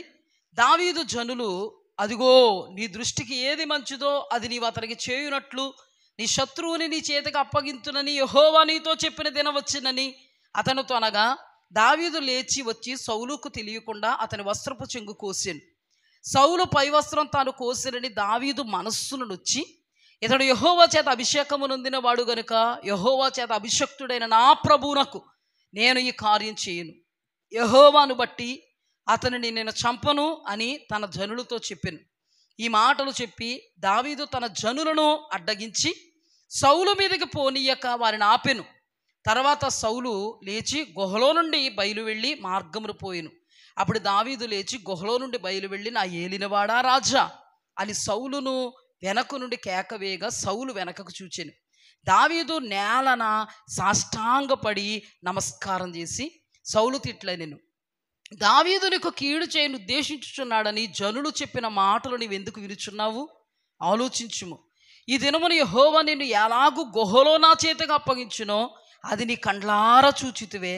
కొందరు నిన్ను చంపమని నాతో చెప్పినను నేను నీ యందు కనికరించి ఇతడు యెహోవా చేత అభిషేకము నొందినవాడు గనుక నా ఏలిన వానిని చంపనని నేను చెప్పి తిని. నా తండ్రి చూడుము, ఇదిగో చూడుము, నిన్ను చంపక నీ వస్త్రపు చెంగు మాత్రము కోసి తిని గనుక నా వలన నీకు కీడు ఎంత మాత్రము రాదనియు నాలో తప్పిదము ఎంత మాత్రము లేదనియు నీవు తెలుసుకొనవచ్చును. నీ విషయమై నేను ఏ పాపము చేయని వాడనై ఉండగా నీవు నా ప్రాణము తీయవలనని నన్ను తరుముచున్నావు. నీకును నాకును యెహోవా న్యాయము తీర్చును. యెహోవా నా విషయమే పగ తీర్చును గాని నేను నిన్ను చంపను. పూర్వీకులు సామ్యము చెప్పినట్లు, అంటే సామెత చెప్పినట్టు, దుష్టుల చేతనే దౌష్ట్యం పుట్టును గాని నేను నిన్ను చంపను. ఇశ్రాయేలీల రాజు ఎవనిని పట్టుకొన బయలుదేరి వచ్చి ఉన్నాడు? ఏ పాటి వానిని తరుముచున్నాడు? చచ్చిన కుక్కను కదా, మిన్నల్లిని కదా. యెహోవా నీకును నాకును మధ్య న్యాయాధిపతి తీర్పు తీర్చునుగాక. ఆయనే సంగతి విచారించి నా పక్షముగా వ్యాజ్యమాడి నీ వశము కాకుండా నన్ను నిర్దోషినిగా తీర్చునుగాక. దావీదు ఈ మాటలు సౌలుతో మాటలాడి చాలింపగా సౌలు, దావీదా నాయనా ఈ పలుకు నీదేనా అని బిగ్గరగా ఏడ్చి, దావీదా నాయనా ఏడుపు, ఈ ఏడుపు ముసల కన్నీరు. ఈయన గొడవ పక్కన పెడదాం. దావీదు గారు ఏమంటున్నారు? నా తండ్రి, నా ఏలినవాడా రాజా, కుక్క వంటి వాడిని, మిన్నల్లి వంటి వాడిని, సాష్టాంగపడి నమస్కారం చేసి. కొంతమంది అయితే వందనాలు కూడా చెప్పడానికి ఎలా ఉంటారంట? సార్వత్రిక సంఘం గురించి చెప్తుందండి. సార్వత్రిక సంఘంలో మనం ఉన్నామో లేదో మరి నాకు తెలియదు. చూడండి, ఏంటి ఇతనిలో ఉన్నది అంటే ఆత్మ విషయమై దీనత్వము అంటే ఇలా ఉంటుంది. ఆత్మ విషయమై తగ్గింపు అంటే ఇలా ఉంటుంది. ఎవరి వలన నువ్వు తగ్గించుకుంటున్నావు దావీదు? ఎవరికి నువ్వు భయపడుతున్నావు? ఎందుకు ఇంతగా నువ్వు నలిగిపోతున్నావు? ఇంటి మీద ఉన్న ఒంటి పిచ్చుకోవలే, ఒక కౌజు పెట్టవలే ఎందుకు తరం పడుతున్నావు? సుఖం లేక, సౌఖ్యం లేక, నిద్రాహారం లేక, సంతోషదాయకమైనటువంటి జీవితం లేక బిక్కు బిక్కుమంటూ ప్రాణాలు గుప్పిట్లో పెట్టుకుని అరచేతిలో పెట్టుకుని ఎందుకయ్యా నీవెంత సఫర్ అవుతున్నావు అంటే, నా దేవుడు న్యాయము తీర్చేంత వరకు ఆయననే చూస్తాను. హల్లెలూయా. ఈనాటి క్రైస్తవ సమాజం దేవుడు న్యాయం చేస్తాడేటండి, మేమే చూసుకోవాలా?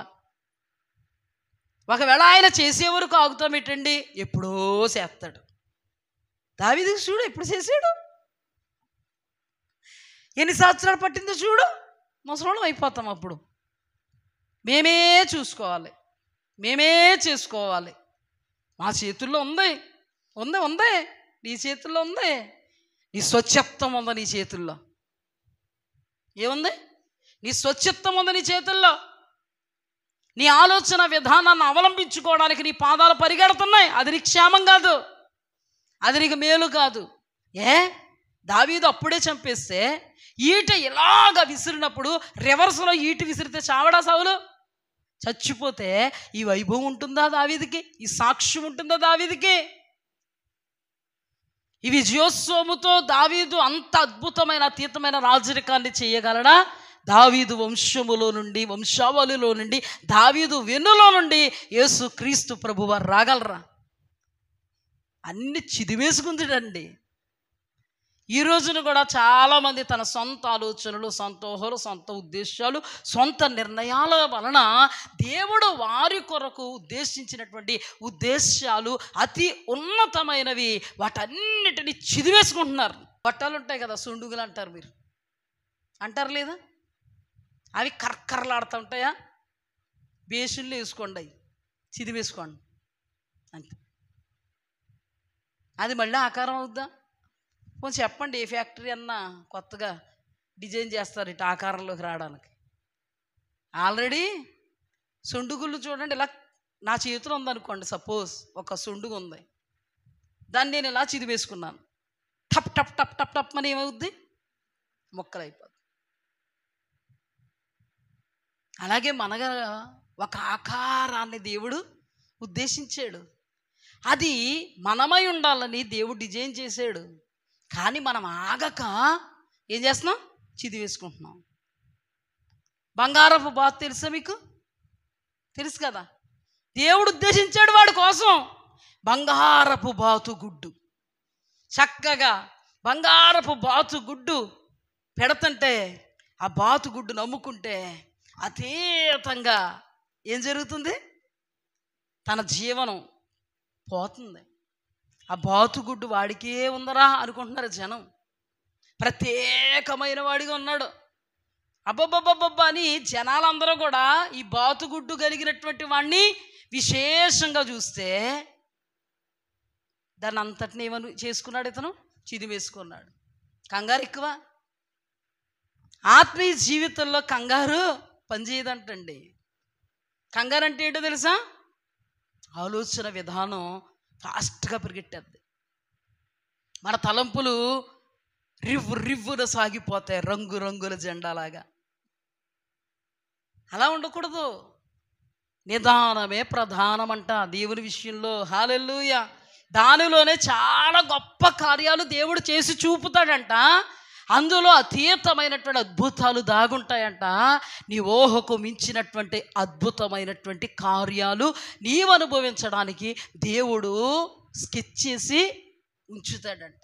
అందుకని దావీదు, ఏ దేవుడైతే దావీదు యొక్క జీవితాన్ని ఫ్యూచర్లో అతీతంగా డిజైన్ చేశాడో ఆ దేవుడికే లోబడ్డాడు కాబట్టే ఆ దేవుడు కనుసైగలడు అతీతంగా నడవగలుగుతున్నాడు. హల్లెలూయా. అక్కడ కూడా ఒక మాట మీరు గమనించారా? దేవుడు నీ శత్రువుని నీ హస్తాలకు అప్పగించాడు అన్నారు వాళ్ళు. ఇక్కడ కూడా దావీదు ఏమన్నాడు? దేవుడే నిన్ను నా హస్తాలకి అప్పగించాడు. అయినా ఎందుకు చంపట్లేదు దావీదు? నేను దేవునిని బట్టి దేవుడే నా హస్తాలకు అతన్ని అప్పగించినను, ఆ దేవుడు అభిషేకించిన అభిషక్తుడు కాబట్టి నేను అతన్ని ముట్టను. దుష్టుల చేతే దౌష్ట్యం పొడద్దే, దుష్టులే అలా చేస్తారు, నేను దుష్టుణ్ణి కాదు. దుష్టులే అలా చేస్తారు, నేను దుష్టుణ్ణి కాదు. ఏమంటే హేబేల్ నీతిమంతుడు, కయీన్ ఎవరు? దుష్టుడు అలా చేస్తాడు. దావీదు నీతిమంతుడు, సౌలు ఎవరు? దుష్టుడు అలా చేస్తాడు. హన్నా నీతిమంతురాలు, పెనిన్నెవరు? దుష్టురాలు, అలా చేసింది. యోసేపు నీతిమంతుడు, యోసేపు అన్నదమ్ములు ఎవరో? దుష్టులు, అలా చేశారు. ఇలా చెప్పుకుంటూ పోతే దుష్టుల చేతనే దౌష్ట్యం పడద్దే, నీతిమంతుల చేత కాదు. నీతిమంతులు ఎప్పుడూ కూడా ఆ రీతిగా ప్రవర్తించరు. ఆ రీతిగా ప్రవర్తించిన వాళ్ళను దేవుడు నీతిమంతుడని ఏనాడు సంబోధించడం. అర్థమైందా మీకు? ఇప్పుడు ఏమన్నాడు దావీదు? యెహోవాయే నా చేతికి అప్పగించినను, అభిషక్తుణ్ణి నేను ముట్టను, దుష్టుల చేతనే దౌష్ట్యం పుడుతుంది. దేవుడు హస్తాల్లోనే అతడు పడాలి తప్ప నేను అతనిని దేవునిని బట్టి, ఆత్మ విషయమై దీనత్వాన్ని బట్టి, తగ్గింపును బట్టి, ఆ దేవునికి నేను ఇచ్చినటువంటి ప్రియారిటీని బట్టి, ఆయన అభిషేకానికి నేను ఇచ్చిన ప్రియారిటీని బట్టి నేనెంత కష్టమైనా పడతాను, ఎంత వేదనైనా చెందుతాను, ఎంత బాధల్లోనైనా నడుస్తాను. నాకు అసలు కనుచూపు మేరలో కూడా నా జీవితానికి నెమ్మది లేకపోయినా దేవుడు నెమ్మదిస్తాడని విశ్వాసం నాకుంది. ఆయన ఇచ్చే నెమ్మది కొరకు నేనేం చేస్తాను? కనిపెడతాను. కనిపెడుతూ ఉన్నాడు. ఈయన ఏడుస్తూ ఉన్నాడు. ఏమి ఏడుపండి ఇది? ముసల కన్నీరు కారుస్తున్నాడు. ఆయన దావీదా, నీ మాటేనా నాయన ఇది? ఈ మాట నీ మాటే? ఏమనుకున్నాడు సౌలు? దావీదు అయితే నన్ను చంపేద్దుడు కదా, చంపలేదు. ఈ మాట నీ మాటే. ఎస్, మనుష్యులు చెప్తున్నప్పుడు ఎందుకు నమ్ముతున్నావు రాజా, నా ఏలినవాడా, నా తండ్రి, నా ప్రభువా? మనుష్యులు చెప్తున్నారు నేను నిన్ను చంపుతానని. ఇప్పుడు రుజువు నేను చూపించాను. నువ్వు నా పక్కన నేను చంపకుండా వదిలేను, చంపను. నా వల్ల నీకు కీడు జరగదు. మనుష్యులు చెప్పిన మాట నువ్వు లక్ష్య పెట్టకు. చంపేవాడిని అయితే నా పక్కలో తీసుకొచ్చి పెట్టాడు దేవుడు, నిన్ను చంపేద్దును. నా వల్ల నీకు నష్టం జరగదు. భయపడకు. ఏం పడకు? భయపడకు, నిర్భయంగా ఉండు. నా వలన నీకు నష్టం జరగదు. ఈ ఆత్మీయ జీవితంలో, దీనత్వంలో ఎంత మెలకు ఉంటుందో తెలుసా? ఎంత వివేకం ఉంటుందో తెలుసా? ఎంత జ్ఞానం ఉంటుందో తెలుసా? ఎంత జ్ఞానం ఉంటుందో తెలుసా? ముసల కన్నీళ్ళు కార్చేసి, నాయనా నీ పిలుపు నీదేనా, రా నాయనా అన్నాడు. వచ్చాక మనోడు దురాత్మ పీడితుడేమో మళ్ళీ ఇసిరేస్తాడు. ఏంటి ఈట? ఇంటికి వెళ్ళాడు అనుకుంటున్నారా? పోనీ ఆయన దగ్గరికి వెళ్ళిపోయాడు అనుకుంటున్నారా? వివేకము, జ్ఞానము. దేవుడు జ్ఞాన వివేకములకు ఆధారమగువాడు. దేవుని ఆత్మచేత నడిపింపబడుతున్నటువంటి దావీదు అదే ఆత్మచేత చాలా జ్ఞానంగా వ్యవహరిస్తున్నాడు. రానాయనా అన్నాడు. వెళ్ళాడా దగ్గరికి? వెళ్ళాడా? ఈయనేమో ఇలాగ వెళ్ళిపోతే దావీదు అలా ఇంటికి వెళ్ళిపోలే, మరలా దాగుకోవడానికి వెళ్ళిపోయాడు. ఎంత జ్ఞానమో చూడండి. నువ్వు నేనైతే ఆ ముసల కన్నీరు కారుస్తుంటే అయ్యి బాబోయ్ అని దగ్గరికి వెళ్ళిపోయి, ఏడోకో పర్వాలేదులే, అర్థం చేసుకున్నావు, ఇంతే చాలు, నడి వెళ్ళిపోదాం, అక్కడ రెండోసారి వేసేస్తాడు. వెళ్ళాడా? మరలా దాగుకోవడానికి వెళ్ళిపోతే చూడండి మరి 26వ వచనంలో మళ్ళీ తరుగుతున్నాడు. 26వ అధ్యాయంలో మరలా తరుగుతున్నాడు. మరి అంత ముసల కన్నీరు కార్చినాడు, తరగకూడదు కదా? అంత ప్రాక్టికల్గా చెప్పాడు దావీదు. ఇదిగో నీ వస్త్రపు చెంగును కత్తిరించిన వాడిని నేను, ఇదిగో నీ వస్త్రం చూసుకో, నా వలన నీకు ప్రాణహాని ఏముండదు, కీడేముండదు, నష్టమేమి జరగదు, అందరూ చెప్పిన మాటలు నమ్మొద్దు, నేను నిన్ను చంపను అన్నాడా? మళ్ళీ 26వ అధ్యాయంలో మళ్ళీ ఏం చేశాడు? తరిమాడు. అప్పుడే దావీదు వెళ్ళిపోయింటే. అందుకేనండి కొన్ని సందర్భాల్లో దాగుకోవలసి వస్తుంది. మనం ఏం చేయవలసి వస్తుంది? నా దగ్గర దేవుడు ఉన్నాడు, వెళ్ళిపోతాను అన్నాడు అనుకో దావీదు, ఉండడు ఇంకా. అందుకే యేసుక్రీస్తు ప్రభు వారు కూడా దాగి వెళ్ళిపోయిన సందర్భాలు ఉన్నాయి. పౌలు భక్తుడు కూడా దాగి వెళ్ళిపోయినటువంటి సందర్భాలు ఉన్నాయి. దేవాది దేవుడైనటువంటి యెహోవా దేవుడు యేసుక్రీస్తు ప్రభువాన్ని దాచిపెట్టమని, పారిపోమని చెప్పినటువంటి సందర్భాలు ఉన్నాయి. అందుకే ఏలియాను కూడా దేవుడు కిర్రీతు వాగు దగ్గర దాగి ఉండుము. మన దగ్గర దేవుడు ఉన్నంత మాత్రాన ఇలా వెళ్ళిపోని కాదు. అక్కడ దాగుండకపోతే ఏం జరుగుద్దో అదే దావీదు విషయంలో కూడా జరుగును. కానీ దావీదు దేవుని ఆత్మతో నింపబడిన వాడు కనుక దాగి ఉన్నాడు. 26లో మళ్ళీ తరిమాడు. మీకు తెలిసిన విషయమే కదా. 26లో కూడా తరమడం జరిగింది. 6వ అధ్యాయము 11వ వచనం. యెహోవా చేత అభిషేకము నొందిన వానిని నేను చంపను, అలాగును నేను చేయకుండా యెహోవా నన్ను ఆపునుగాక. అయితే అతని తలగడ దగ్గర ఉన్న ఈటెను నీళ్లబుడ్డిని తీసుకుని మనము వెళ్ళిపోదాము రమ్మని అభిషైతో చెప్పగా, సౌలు తలగడ దగ్గర ఉన్న ఈటెను నీళ్లబుడ్డును తీసుకుని వారిద్దరూ వెళ్ళిపోయి యెహోవా చేత వారిని కందరికి గాఢ నిద్ర కలుగగా. చూడండి అమ్మ, ఇక్కడ మరలా యెహోవా చేత అభిషేకింపబడిన వాడిని నేను ముట్టను. స్టేబుల్గా ఉన్నాడా లేడా? దేవుని ఆత్మ కలిగిన వాడు ఎప్పుడు స్టేబుల్గా ఉంటాడు, నిలకడగా ఉంటాడు, చంచలంగా ఉండడు. సౌలు చంచలంగా ఉన్నాడు లేదా? 24వ అధ్యాయంలో ఏమని తీర్మానం తీసుకున్నాడు? 26వ అధ్యాయంలో ఎందుకు తరిమాడు? మేము స్టేబుల్గా ఉండలేం, మేము సంచలమైన మనస్సు కలిగిన వాళ్ళం, రెండు తలంపుల మధ్య తడవలాడుతున్న వాళ్ళం. ఇప్పుడు చూడండి, సౌలు ఎవరికి స్వాధీనం అందున్నాడు? ఆత్మల దీనత్వం ఉందా సౌల్లో? మరి ఎవరిలో కనబడుతుంది ఆత్మలో దీనత్వం? ఒకే మాట, ఆత్మలో దీనుడైన వాడు ఇప్పుడు కూడా తీర్మానంలో నిలబడతాడు. గాలికి వదిలేడు ప్రతిష్ఠితను, సంకల్పాన్ని గాలికి వదిలేడు. దేని విషయమైతే నడుము బిగించుకున్నాడో దానికి కట్టుబడి ఉంటాడు. ఆత్మ సంబంధంగా తీర్మానాలు తీసుకుంటాం కదా. వాక్యం ఏదన్నా వచ్చినప్పుడు హృదయం అలా అలా ఏమవుద్ది? ఉంటే అలాగే ఉండాలి, బ్రతికితే అలాగే బ్రతకాలి. ఇలా ఉండకూడదు, ఇలా చేయకూడదు, ఇలా జీవించకూడదు.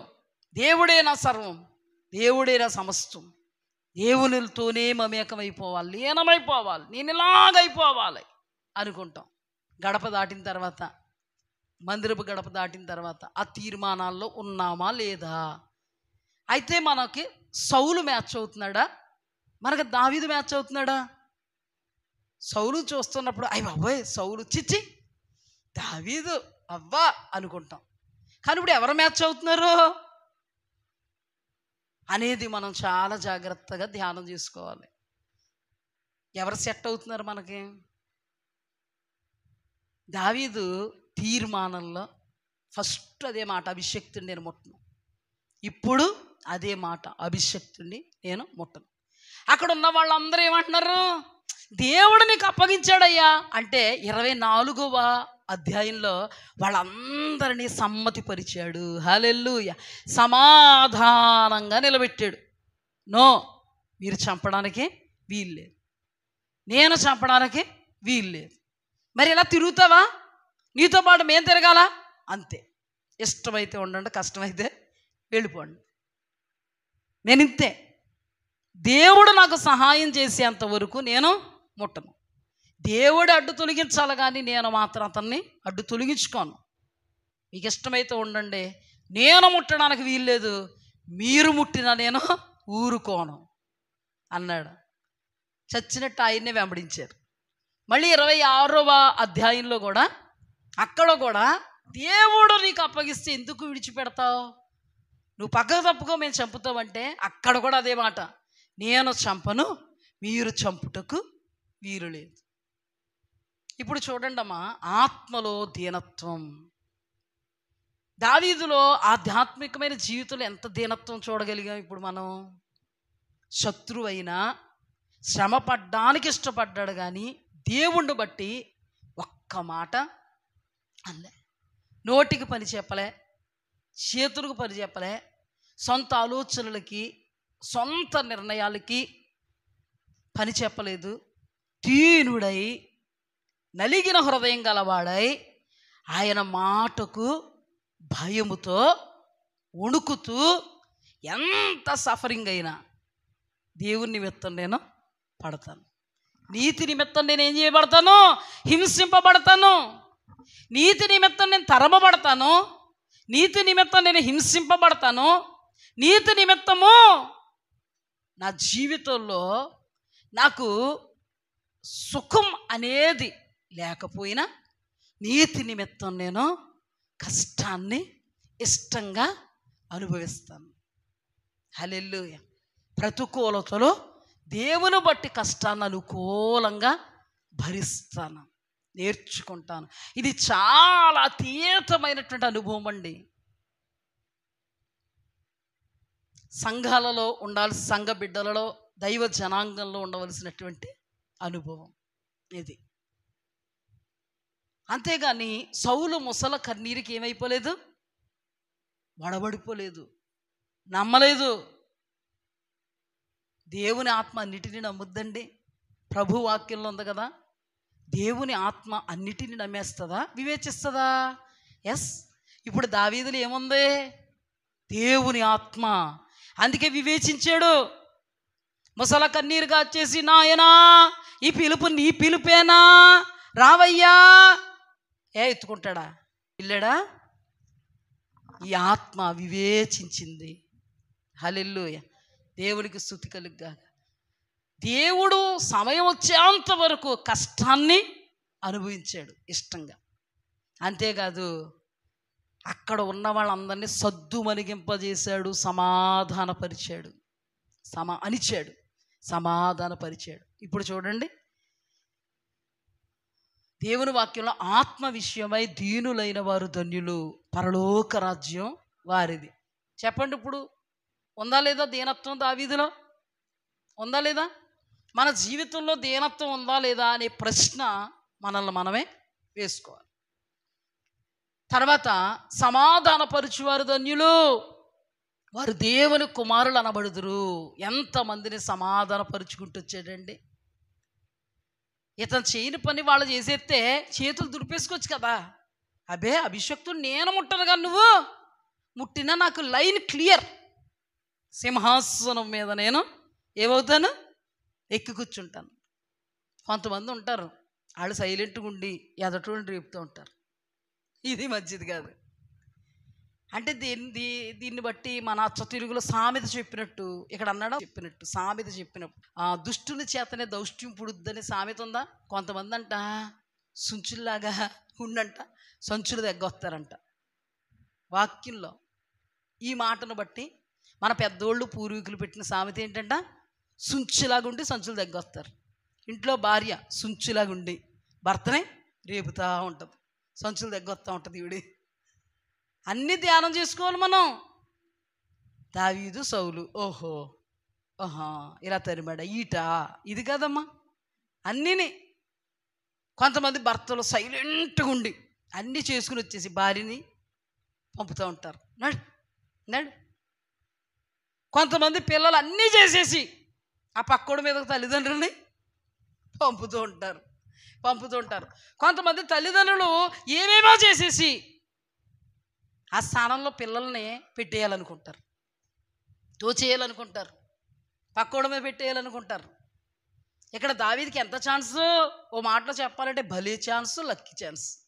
అవునా కదా? ఎంత ఛాన్సు! ఊగిపోతున్నారండి అక్కడ ఉన్న మనుషులు. దావీదా నువ్వు పక్కగా తప్పుకోవయ్యా, నువ్వు చంపో మమ్మల్ని చంపనివ్వు, నీతోటే ముడిపడుంది మా జీవితం అంతా అనుకుంటున్నారు లోపల. నువ్వు పక్కకు తప్పుకో, మేము వేసేస్తాం. యెహోవా దేవుడే కదా నీ పక్కకు తీసుకొచ్చాడు, చంపేయి అని తీసుకొచ్చాడు. నువ్వేమో చంపవు, నేను చంపేస్తా, నువ్వు చంపిన ఒకటి నేను చంపిన ఒకటే. నో నేను చంపను, మీరు చంపడానికి అస్సలు వీలు లేదు. అభిషక్తుని మీరు ముట్టకూడదు. 26 అధ్యాయంలో కూడా సేమ్ సిచ్యుయేషన్ కదా. ఉసుగొలపకూడదు కదా. అలాగేమి ఎరగనట్టు ఇలా ఉంటాం. అగ్గిపుల్ల అలా గీసేసి పక్క తప్పుకుంటారు కొంతమంది, తగలబడిపోద్ది. కానీ దావీదులో ఏం చూస్తాం, తను కంట్రోల్లో ఉన్నాడు, ఎదుటి వాళ్ళని కంట్రోల్ చేస్తూ ఉన్నాడు. తను సమాధానంగా ఉన్నాడు. అంత భయంకరమైన పరిస్థితిలో కూడా ఎదుటి వాళ్ళను కూడా సమాధానపరుస్తూ ఉన్నాడు. ఎంత అతీతం, ఎంత అద్భుతమైనటువంటి నమ్రత, విధేయత, ఎంత అద్భుతంగా దేవుడు చేసే కార్యం కోసం ఎదురు చూపులు, కనిపెట్టుకుంటూ ఉన్నాడు. తన దేవుడు తనకిచ్చే రక్షణ నిమిత్తం కనిపెట్టుకుంటూ ఉన్నాడు. హల్లెలూయా. మాట్లాడతాడు అక్కడ, కౌజు పెట్టను తరిమినట్టుగా నా ఏలినవాడా, ప్రభువా, రాజా నన్ను ఎందుకు తరుగుతున్నావు? అక్కడ కూడా ప్రవచనాలు తెగ చెప్పేస్తాడు. నిశ్చయముగా నీవు సింహాసనాసీనుడు అవుతావు, నా సంతతి వారిని నువ్వు జ్ఞాపకం చేసుకో. ప్రవచనాలే. అర్థమైందా? దావీదు జీవితంలో చాలా అద్భుతమైనటువంటి లక్షణాలు, ఆత్మ విషయమైనటువంటి దీనత్వం, సమాధానపరచగలిగేటువంటి అనుభవం. నా నిమిత్తము జనులు మిమ్మల్ని నిందించి హింసించి అబద్ధంగా చెడ్డ మాటలు ఎలా పలికినప్పుడు మీరు ధన్యులు. ఇప్పుడు చూడండి, దావీదుకి నింద కదా. దావీదుకు 10,000 కొలదని ఉన్నది ఉన్నట్టుగా వాళ్ళు మాట్లాడితే ఈయనేమనుకుంటున్నాడు, రాజ్యం తప్ప ఇంకేం తీసుకుంటాడు అని అనుకునేను. ఈ అనుకోవడాలు ఎక్కువైపోతాయి. ఎందుకో నవ్వుతాం. మా ఆయన తిట్టాడు కదా, ఇందాక తిట్టాడు కదా మా ఆయన, అందుకే నవ్వుతుంది. ఇందాక గుర్తుపెట్టుకుని నవ్వుతుందమ్మా. ఇంకా ఆ ఇంటోళ్ళకి ఆ ఇంటి పని కానీ, ఆ ఇంటి గొడవ కానీ, వండుకోవడం కానీ, తినటం కానీ ఏమీ లేదమ్మా. నీ ఇంటి ఒకే సోత్తు జీవనం గడిపేసుకుని కడుపు ఆకలి తీరిపోద్ది, దాహం తీరిపోద్ది వాళ్ళకి దీంటొంక చూసుకుంటుంటే. ఎప్పుడో తిట్టాడంట, సాయంత్రం నవ్విందంట ఈవిడి. అందుకే నవ్వింది. ఎలా నవ్వింది చూసావే, ఎంత వంకర నవ్విందో అనుకునేను. కానీ వాస్తవం అది కాదు. కొన్ని సందర్భాల్లో కొన్ని మనం చూస్తాం, నిజమని అనుకుంటాం, కానీ వాస్తవం అది కాదు. కానీ సౌలు ఏం చూస్తున్నాడు దావీదులో? సింహాసనం తప్ప ఇంకేం కోరుకుంటాడు? ఇప్పటికే 10,000 కొలదంటున్నారు రోజుని, నాకేమో 1,000 కొలదంటున్నారు, చాలా తక్కువ అంటున్నారు నాకు. అయ్యో, దుష్టునిలో ఉంటుందండి అది. సౌలు ఎవరు? దుష్టుని సంబంధి. దుష్టుని సంబంధులు జీవితకాలమంతా దైవ సంబంధులనే నీతిమంతుడికి తగులుతానే ఉంటారు, చచ్చే వరకు తగులుతూనే ఉంటారు. జయించుకునే బాధ్యత నీతిమంతుడిది. నువ్వు జయించుకుంటున్నావా? అయితే నీతిమంతుడు, నీతిమంతురాలు. నువ్వే తగులుకుంటున్నావా? అయితే నువ్వు దుష్ట సంబంధివే. ఎక్కడికక్కడ ప్రాక్టికల్, ఎక్కడికక్కడ పరీక్ష మనమే చేసుకోవాలి. చూడండి ఎంత అతీతం. నిందించాడు, నిందేశాడు, చంపడానికి కత్తి పట్టుకెళ్ళాడు అని నింద వేశాడు, దోయగుతో కలిసి. అర్థమైందా? నింద వేశాడు. ఏదో ఏదో అనుకుని చంపడానికి తరుముతున్నాడు. ఏదో ఏదో అనుకుని కుమార్తెనిచ్చి వివాహం చేశాడు. మంచి కోసం ఏది చేయలేదు, అన్నీ చెడ్డ కోసమే. అతను నాశనం అయిపోవడానికే చేశాడు. కుమార్తెనిచ్చి పెళ్ళి ఎందుకు చేసావయ్యా సౌలు? ఏం లేదు, మా అల్లుడిని చంపించేద్దామని. ఎవరితో? కానీ దావీదు తన ఎదుటి వాళ్ళు సౌలుని చంపుతానన్నా చంపనివ్వలేదు. రివర్స్లు ఉంటాయండి వీళ్ళిద్దరి జీవితాలు. దేవుని ఆత్మ ఎప్పుడు కూడా దెయ్యపాత్మక రివర్స్లో ఉంటుంది. అందుకని మనలో ఏ ఆత్మ ఏలుబడి చేస్తుందో అని మనల్ని మనం పరిశీలనగా పరీక్షించి తెలుసుకోవడం అనేది చాలా చాలా చాలా ప్రాముఖ్యం. ఎందుకంటే మనల్ని మనమే పరీక్షించుకుంటే మనం బాగుపడతాం. మనల్ని మనం పరీక్షించుకుంటే ఎక్కడ నుండి పడ్డామో అక్కడే తిరిగి లేవడానికి ఆస్కారం ఉంటుంది. తన జీవితంలో నీతి నిమిత్తం హింసింపబడ్డాడు, నిందింపబడ్డాడు, అవమానపరచబడ్డాడు. అందుకే దేవుని వాక్యంలో నీతి నిమిత్తం నిందించి హింసించి అబద్ధంగా మీ మీద చెడ్డ మాటలలా పలుకున్నప్పుడు మీరు ధన్యులు, సంతోషించి ఆనందించండి, పరలోకములో మీ ఫలం అధికమగును. ఇప్పుడు చెప్పండి, ఈ లక్షణాలన్నీ ఎవరిలో చూసాం? మనం దావీదులో చూసాం. ఇంకొక అత్యుత్తమైన లక్షణాన్ని మనం ధ్యానం చేసుకుని మనం ముగించుకుందాం. అత్యుత్తమైన లక్షణం ఏంటంటే 2వ సమూయేలు గ్రంథం 16వ అధ్యాయము 17 నుండి చదువుతాను, అందరూ వినండమ్మా. ఈ షిమి నరహంతకుడా, దుర్మార్గుడా, చీపో చీపో, నీవేలవలెనని నీవు వెళ్ళగొట్టిన సౌలు ఇంటి వారి హత్యను యెహోవా నీ మీదికి రప్పించి యెహోవా నీ కుమారుడైన అబ్షాలోము చేతికి రాజ్యమును అప్పగించి ఉన్నాడు. నీవు నరహంతకుడు గనుకనే నీ మోసములో నీవు చిక్కుబడి ఉన్నావని చెప్పి రాజును శపించగా, సెరూయా కుమారుడైన అబీసై, ఈ చచ్చిన కుక్క నా ఏలిన వాడవును రాజునగు నిన్ను శపింపనేలా? నీ చిత్తమైతే నేను వానిని చేరబోయి వాని తల ఛేదించి వచ్చేదన నేను. అందుకు రాజు, సెరూయా కుమారులరా, మీకును నాకును ఏమి పొందు? వారిని శపింపనీయుడి. దావీదును శపించమని యెహోవా వానికి సెలవీయగా నీవు ఎలాగో ఎందుకు చేయుచున్నావని ఆక్షేపణ చేయగలవాడు ఎవడని చెప్పి అబీస్తైతోనూ తన సేవకులందరితోనూ పలికినది ఏమనగా, నా కడుపును పుట్టిన నా కుమారుడే నా ప్రాణము తీయ చూచుచుండగా ఈ బెన్యామీనీయుడు ఈ ప్రకారము చేయుట ఏమి ఆశ్చర్యము? వాని జోలి మానుడి. యెహోవా వానికి సెలవిచ్చి ఉన్నాడు గనుక వానిని శపింపనీయుడి. యెహోవా నా శ్రమను లక్ష్యపెట్టునేమో, వాడు పలికిన శాపమునకు బదులుగా యెహోవా నాకు మేలు చేయనేమో. అంతటా దావీదు అతని వారును మార్గమును వెళ్ళిపోయిరి. వారు వెళ్ళిపోవచ్చుండగా షిమి అతనికి ఎదురుగా కొండ పక్కను పోవచ్చు, అతని మీదకు రాళ్ళు విసురుచు ధూళి ఎగరగొట్టుచూ ఉండెను. రాజు అతనితో కూడా జనులందరూ బడలిన వారై ఒకానొక చోటికి వచ్చి అలసట తీర్చుకొనిరి. ఈ మాట ధ్యానం చేసుకుని మనం ముగించుకున్నాం. ఇక్కడ చూడండి, ఇందాక ఒక అభిషక్తుని ముట్టను నేను అన్నాడు. కానీ ఇక్కడ షిమి చాలా భయంకరంగా రాజు, అప్పటికి ఏమైపోయాడు? దావీదు రాజు అయిపోయాడు. రాజు అయిపోతే షిమి అన్నవాడు రాజు. ఇది సిచ్యువేషన్ ఏంటంటే, ఒక సందర్భం ఏంటంటే, అబ్షాలోము అని కుమారుడు, మీకు తెలుసు, అబ్షాలోము శిరస్సు మొదలుకొని పాదాల వరకు ఏ లోపం లేనివాడు అని రాయబడింది. అబ్షాలోముని దావీదు చాలా అమితంగా ప్రేమించాడు. దావీదు అప్పుడు మహారాజుగా ఉన్నాడు. జరిగిన సందర్భం ఏంటంటే, 2వ సమూయేలు గ్రంథము 12వ అధ్యాయంలో మనం చూస్తే 11వ అధ్యాయంలో అతడు ఊరియాని చంపించడం, బెత్షెబాతో పాపం చేయడం జరిగితే, 12వ అధ్యాయంలో దేవుడు నాతాను ప్రవక్తను పంపించి ఇతడు చేసిన తప్పుకి శిక్షగా చాలా కీడును ప్రకటించాడు. ఆ కీడులో నీ ఇంటి వారే నిన్నేం చేస్తారు? బాధ పెడతారు. నీ ఇంటి వారి వలన నీకు అపాయం కలుగుతుంది అనే విషయం అక్కడ మాట్లాడతారు. ఆ విషయం దావీదుకి తెలుసు. వెంటనే దావీదు దేవుడి సన్నిధిలో పశ్చాత్తాపడ్డాడు. నా రక్షణానందు నాకు మరలా దయచే, నేను పాపం చేశాను, పాపములో పడిపోయానయ్యా, నీ ఆత్మ నా యొద్ద నుండి పోనివద్దు, నన్ను క్షమించు అని కూడా అక్కడ ప్రార్థన చేయడం.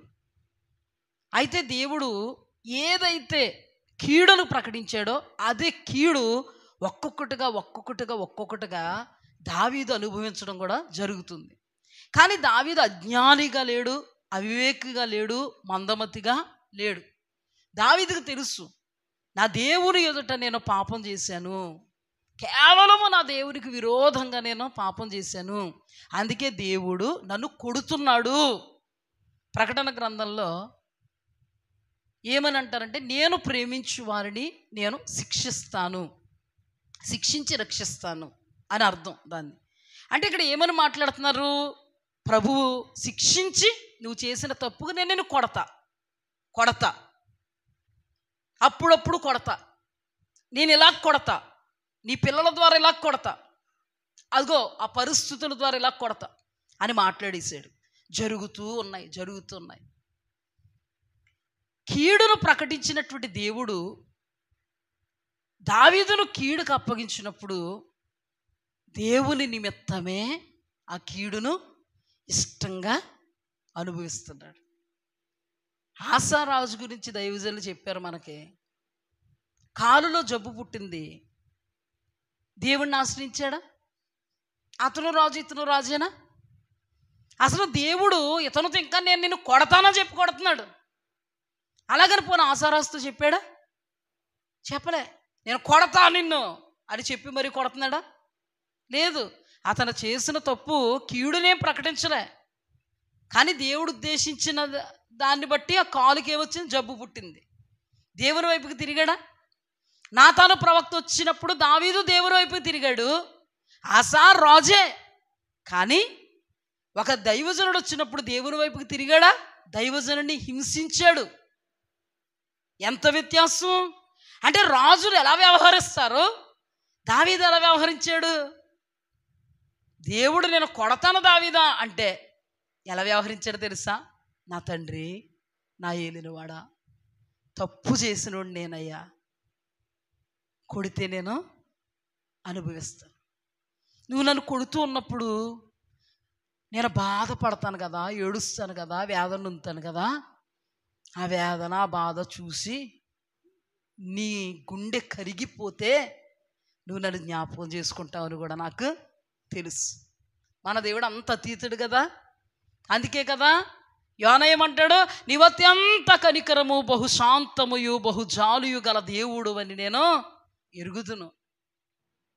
అంతకంటే ఎక్కువ ఎరుగుదుడు దావీదు దేవుణ్ణి. అందుకే దేవుడు కొడతంటే కొట్టించుకుంటున్నాడండి. ఒక్కసారి ఇమాజినేషన్ చేసుకుంటే, ఒక తండ్రి కొడుకును కొడతంటే తండ్రిని కౌగిలించుకొని కాళ్ళు పట్టుకుని, నాన్న నువ్వు కొట్టినా పర్లేదు నాన్న, నేను తప్పు చేశాను, నువ్వు కొట్టినా పర్లేదు నాన్న, నేను తప్పు చేశానంటే తండ్రి కొట్టగలుగుతాడా? చెప్పండి ఒకసారి. అదే మాటలు ఇక్కడ మాట్లాడుతున్నాడు దావీదు. ఇప్పుడు దావీదు తప్పు చేశాడు, దేవుడు శిక్షకు అప్పగించాడు. ఆ శిక్షలో ఒక శిక్ష ఏంటంటే తన సంతతి ద్వారానే తనకి ఏం గడుగుద్ది? అపాయం. తనకెంతో ఇష్టమైనటువంటి కొడుకున్నాడు, అతడి పేరు అబ్షాలోము. ఈ అబ్షాలోము తండ్రి రాజ్యాన్ని పడగొట్టి తన రాజ్యాన్ని కట్టుకోవాలని సింహాసనాన్ని ఆశించి తండ్రిని ముప్పు తిప్పలు పెడుతున్నాడు. తండ్రి ఉపపత్నులతో ఇశ్రాయేలీలు అందరూ చూసినట్లుగా పాపం చేశాడు. తండ్రిని తొలగించి ఆ స్థానంలో నిలబడాలని ఎన్నో ప్రయత్నాలు చేసి తీర ప్రయత్నంలో సఫలీకృతుడయ్యాడు. అప్పుడు దావీదుని చంపేస్తాడు. ఎవరో? అబ్షాలోము చంపేసిలా ఉన్నాడు కొడుకు తండ్రిని. అలాంటప్పుడు ఏకాకిలాగా ఒంటరిగా వెళ్ళిపోతూ ఉన్నాడు. అతన్ని ప్రేమించినటువంటి కొంతమంది జనాంగం కూడా అతనితో వెళుతున్నారు. వెళుతున్నప్పుడు ఈ పనికి మాలిన కుక్క లాంటి షిమీకి ఏం దొరికింది? అవకాశం. అందుకే నేను అంటాను, అవకాశం ఇవ్వద్దు, లేని మాటలు కూడా పుడతాయి. అవకాశం ఇవ్వకండి, లేని నిందలు కూడా వేస్తారు. అవకాశం ఇస్తే మనల్ని మనమే అప్పగించుకున్న వాళ్ళం అవుతాం. అవకాశం ఇచ్చి వాళ్ళు అలాగా వీళ్ళు ఇలాగా అంటూ ఉన్నారంటే నువ్వు అవకాశం ఇచ్చావు కాబట్టి సద్దు మనిగి నోరు మూసుకొని ఉండాలి. అంతేగాని చాలామంది ఈ రోజుల్లో అవకాశం ఇస్తారు. ఏమన్నంటే జనాలు అవకాశం ఇచ్చింది ఎవరు? మనమే. అవకాశాన్ని పట్టుకుని జనాలు ఏమన్నంటే గొడవకి వెళ్ళిపోయేవాళ్ళు కొందరు, తగువులు పెట్టేవాళ్ళు కొందరు, బాధపరిచేవాళ్ళు కొందరు, శపించేవాళ్ళు కొందరు. అసలు అవకాశం ఇచ్చింది ఎవరు? అవకాశం ఇచ్చింది ఎవరు? మనమే. మనం అవకాశం ఇస్తే రావండి మీదకి, రావా? అవకాశం ఇస్తే వస్తాయండి. నేను ఎప్పుడు చెప్తాను కదా, తాటి చెట్టు కిందకి వెళ్ళి పాలు తాగు.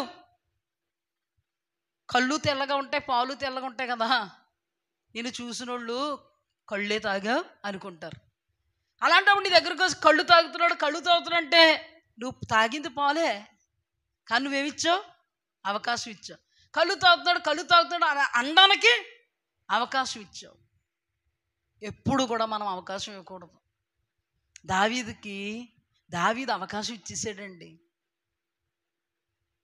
చచ్చిన కుక్కలాంటోడంట. ఎవరో? షిమి, పనికి మాలిన వాడు.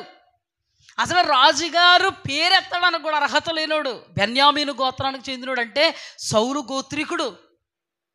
ఇప్పుడు జరిగిన ఈ పరిణామాలన్నీ కూడా తెలిసి కంగారు వచ్చేసింది అనమాట. ఎవరికి? షిమికి. అవకాశం కోసం కాచు కూర్చుంటారు గుంట నక్కల్లా వీళ్ళు. ఎక్కడ అవకాశం దొరుకుద్దా, ఎక్కడ మాట్లాడాలా, ఎక్కడ మీదకెక్కాలా, ఎక్కడ రక్కాలా, ఎక్కడ గిల్లాలా, ఎక్కడ పరువు తీసి పాడేయాలా, గుంట నక్కల్లాగా ఉంటూ ఉంటారు కొంతమంది. వాళ్ళకి అవకాశం ఇవ్వకూడదు. ఇతనికి ఏం దొరికింది? ఇప్పుడు అవకాశం దొరికింది. షిమి ఎదురు పడిపోయాడంటండి. ఎవరికి? దావీదుకి. పోనీ ఇంటి దగ్గర ఉన్నవాడే నెత్తి మీద చెంగేసుకుని వెళ్ళిపోతున్నాడంటే దావీదు ఆనందం వచ్చేసిందంట. ఇప్పుడు ఎవరికి? షిమికి. జనాలు ఎలా ఉన్నారు? జాగ్రత్త సుమా, మనం దేవుని బిడ్డలం. మనకు మెలకు కలుగు చేసేది దేవుని వాక్యం. అదిగో గుంట ఉందని తెలిసినప్పుడు మనం ఆ గుంటలోనికి వెళ్ళిపోయామంటే మనం బుద్ధిహీనులు అవుతాం. దేవుని వాక్యం కూడా ఇదిగో కీడుని తెలియపరుస్తున్నప్పుడు ఆ కీడులోనికి మనం వెళ్ళిపోయామంటే మన వంటి బుద్ధిహీనులు లేరు. దేవుని ఆత్మలో ఒక లక్షణం ఏంటో తెలుసా? వివేచించగలిగే లక్షణం, గ్రహించగలిగే లక్షణం. దుష్టాత్మ చేత మనం విరిపింపబడకూడదు. షిమి చి పో, అమ్మ బాబోయ్, దావీదు పేరెత్తడానికి సరిపడలేనోడు చి పో, చి పో, నువ్వేలాలని. సౌలు ఏమంటాడు ఇక్కడ? నీ వేల వలనని నీవు వెళ్ళగొట్టిన సౌలు ఇంటి వారి హత్యను యెహోవా నీ మీదకు రప్పించాడు. నిజమా అండి ఇది? చెప్పండి, ఈయన గారు అనుకున్నది నిజమా? ఏలాలని సౌలు ఇంటి వారిని తప్పించేశాడా? సౌలు ఇంటి వారిని చంపించేశాడా? సౌలుని చంపేశాడా? అసలు తనలో లేని దాన్ని ఉందన్నట్టుగా మాట్లాడుతున్నాడు. ఇందాక సౌలు కూడా అతనిలో లేని దాన్ని ఉందని అనుకున్నాడు. మీరు మంచిగా వింటున్నారా? వాక్యం బోరు కొడుతుందా? వచ్చి వాళ్ళ చెప్పుకుందాం. పెట్టి ఓ పావుగంట ఉంది, వదిలేస్తాను. మరి బోరు కొట్టలేదా? లీనమైపోయారా? నిజం, లీనమైపోయారు. అర్థమైంది నాకు. దేవునికి స్తుతి కలుగుగాక. మౌనమైపోయారు. అవకాశం ఇవ్వద్దు. నువ్వేల వలనని సౌలు ఇంటి వారిని వెళ్ళగొట్టావు. ఆ పాపం యెహోవా నీ నడినెత్తి మీదకే తీసుకొచ్చాడు. ఏం మాట్లాడగలడు దావీదు? రాళ్ళు రూతున్నాడంట, దుమ్ము ఎగరేస్తున్నాడంట. అక్కడ ఉన్నవాళ్ళు అంటున్నారు, రాజా చచ్చిన కుక్కలు అంటాడు, ఈ షిమి చచ్చిన కుక్కలు అంటాడు, నీ ఎదుట మాట్లాడడానికి వాడికి ఎన్ని గుండ్లు? ఒక్క మాట సెలవి వేసి పడేస్తాం అన్నారు. అక్కడ కూడా సమాధానం పరిచాడా? ఎక్కడికక్కడ సమాధాన పరుస్తున్నాడు. ఏమని మాట్లాడుతున్నాడు తెలుసా? అందుకు రాజు, సెరూయా కుమారులారా, మీకును నాకును ఏమి పొందు? మీకు నాకు ఏంటి పొందిక? నీ స్వభావం ఏంటి, నా స్వభావం ఏంటి? నీ ఆత్మీయత ఏంటి, నా ఆత్మీయత ఏంటి? నాకు దేవుని ఎడల భయముతో కూడిన భక్తి ఏంటి, నీకు దేవుని ఎడలన్న భక్తి ఏంటి? ఎంత వ్యత్యాసం! నీకు నాకు ఏమి పొందు అంటే ఎంత వ్యత్యాసం! నువ్వెక్కడా, నేనెక్కడా?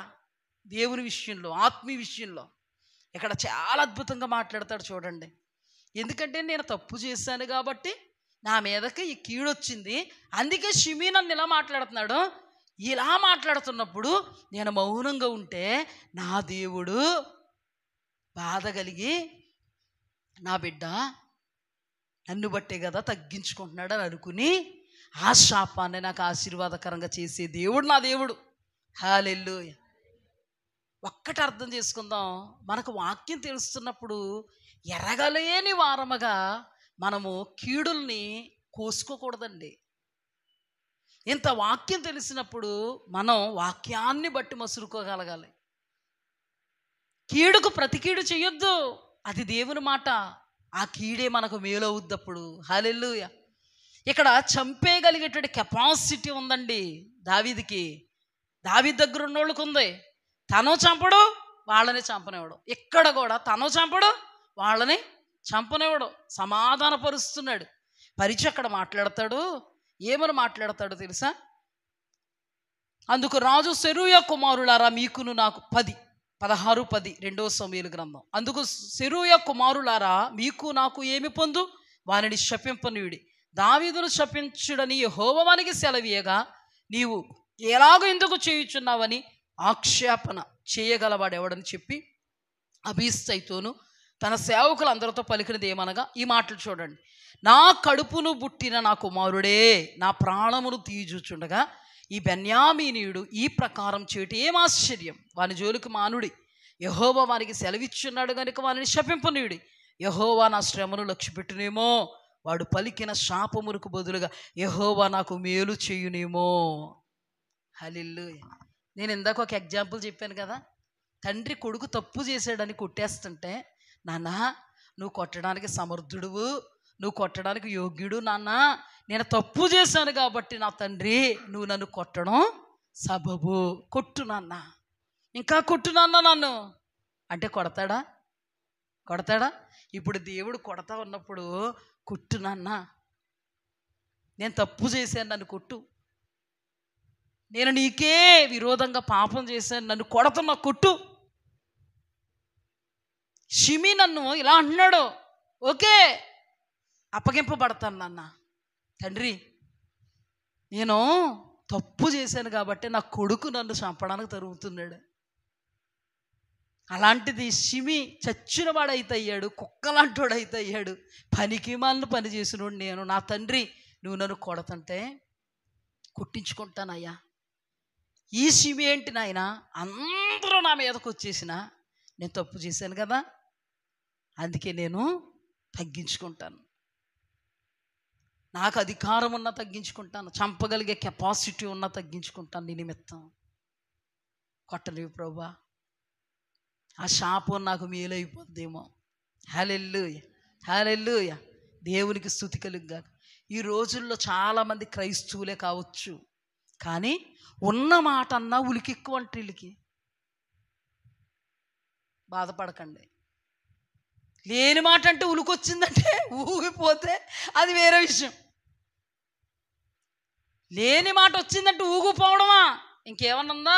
రణరంగమే, యుద్ధరంగమే. ఉన్న మాట అంటేనే యుద్ధరంగం అయిపోతుంటే ఇంకా లేని మాట అంటే ఇంకెక్కడ ఓదరగొట్టు వదిలేరు. ఉన్నమాట అంటే పడతారండి. కానీ దావీదు విషయంలో ఇక్కడ లేని మాట మాట్లాడాడు. సౌలు తన కుటుంబం అంతటిని నువ్వు ఏం చేసావు? తరిమేశావు, నాశనం చేసావు. ఎందుకు? నువ్వు ఏలాలని. మా సౌలు స్థానాన్ని నువ్వేం చేసావు? దొంగిలించావు, అపహరించావు. ఎందుకు? నువ్వు ఏలాలని. అందుకే చూసావా దావీదు, దేవుడు అన్యాయస్తుడు కాదు దావీదు. ఆ సింహాసనమేమో నువ్వు లాక్కున్నావు, నీ సింహాసనాన్ని నీ కడుపును పుట్టిన కొడుకు లాక్కున్నాడు. అయిందా నీకు? ఇదన్నమాట. వచ్చేసిందా రోషం? వచ్చేసింది ఉక్రోషం? చచ్చిన వాడైపోయాడండి. చచ్చిన పాములాగా అయిపోయాడు, చచ్చిన కుక్కలాగా అయిపోయాడు. తను తాను తగ్గించేసుకున్నాడు. దేవునిని బట్టి ఎన్ని అతీతమైనటువంటి ఆధ్యాత్మికమైన అనుభవాలను అద్భుతమైనటువంటి దావీదులో చూడగలుగుతా. అందుకేనండి దావీదు గనుడయ్యాడు. దావీదు కుమారుడు యేసు క్రీస్తు ప్రభువారి వంశావళి. అంత అతీతంగా జీవిస్తే మన జీవితంలో దేవుడు అతీతంగా కార్యాలు చేయడం. పరలోక రాజ్యం మనది కదా. అంతేకాదు పరలోకంలో ఫలం మంద కదా, పరలోకంలో ధనం మనది కదా. అందుకే ఆత్మ విషయమై దీనులైన వారు ధన్యులు, పరలోక రాజ్యం వారిది. సమాధానపరుచువారు ధన్యులు, వారు దేవుని కుమారులు అనబడుదురు. నా నిమిత్తము జనులు మిమ్మల్ని నిందించి హింసించి అబద్ధంగా మీ మీద చెడ్డ మాటలు పలుకున్నప్పుడు మీరు ధన్యులు, సంతోషించి ఆనందించండి, పరలోకములో మీ ఫలం అధికమగును. హల్లెలూయా. ఇప్పుడు పరలోకములో ఫలం ఎలా ఉంటే? దావీదులాగా బ్రతికితే. దేవునికి స్తుతి కలుగుగాక. సౌలులా బ్రతికితే కాదు. సౌలు దేవుని బిడ్డే, ఆత్మను పొందుకున్నవాడే, కృపను పొందుకున్నవాడే. దుష్ట సంబంధం అయిపోయి నీతిమంతుడైన దావీదును తగులుకున్నాడు. దుష్టుడైనటువంటి ఎవరో కయీను అపవాది సంబంధి అయి తన తమ్ముడైన హేబేరును చంపాను.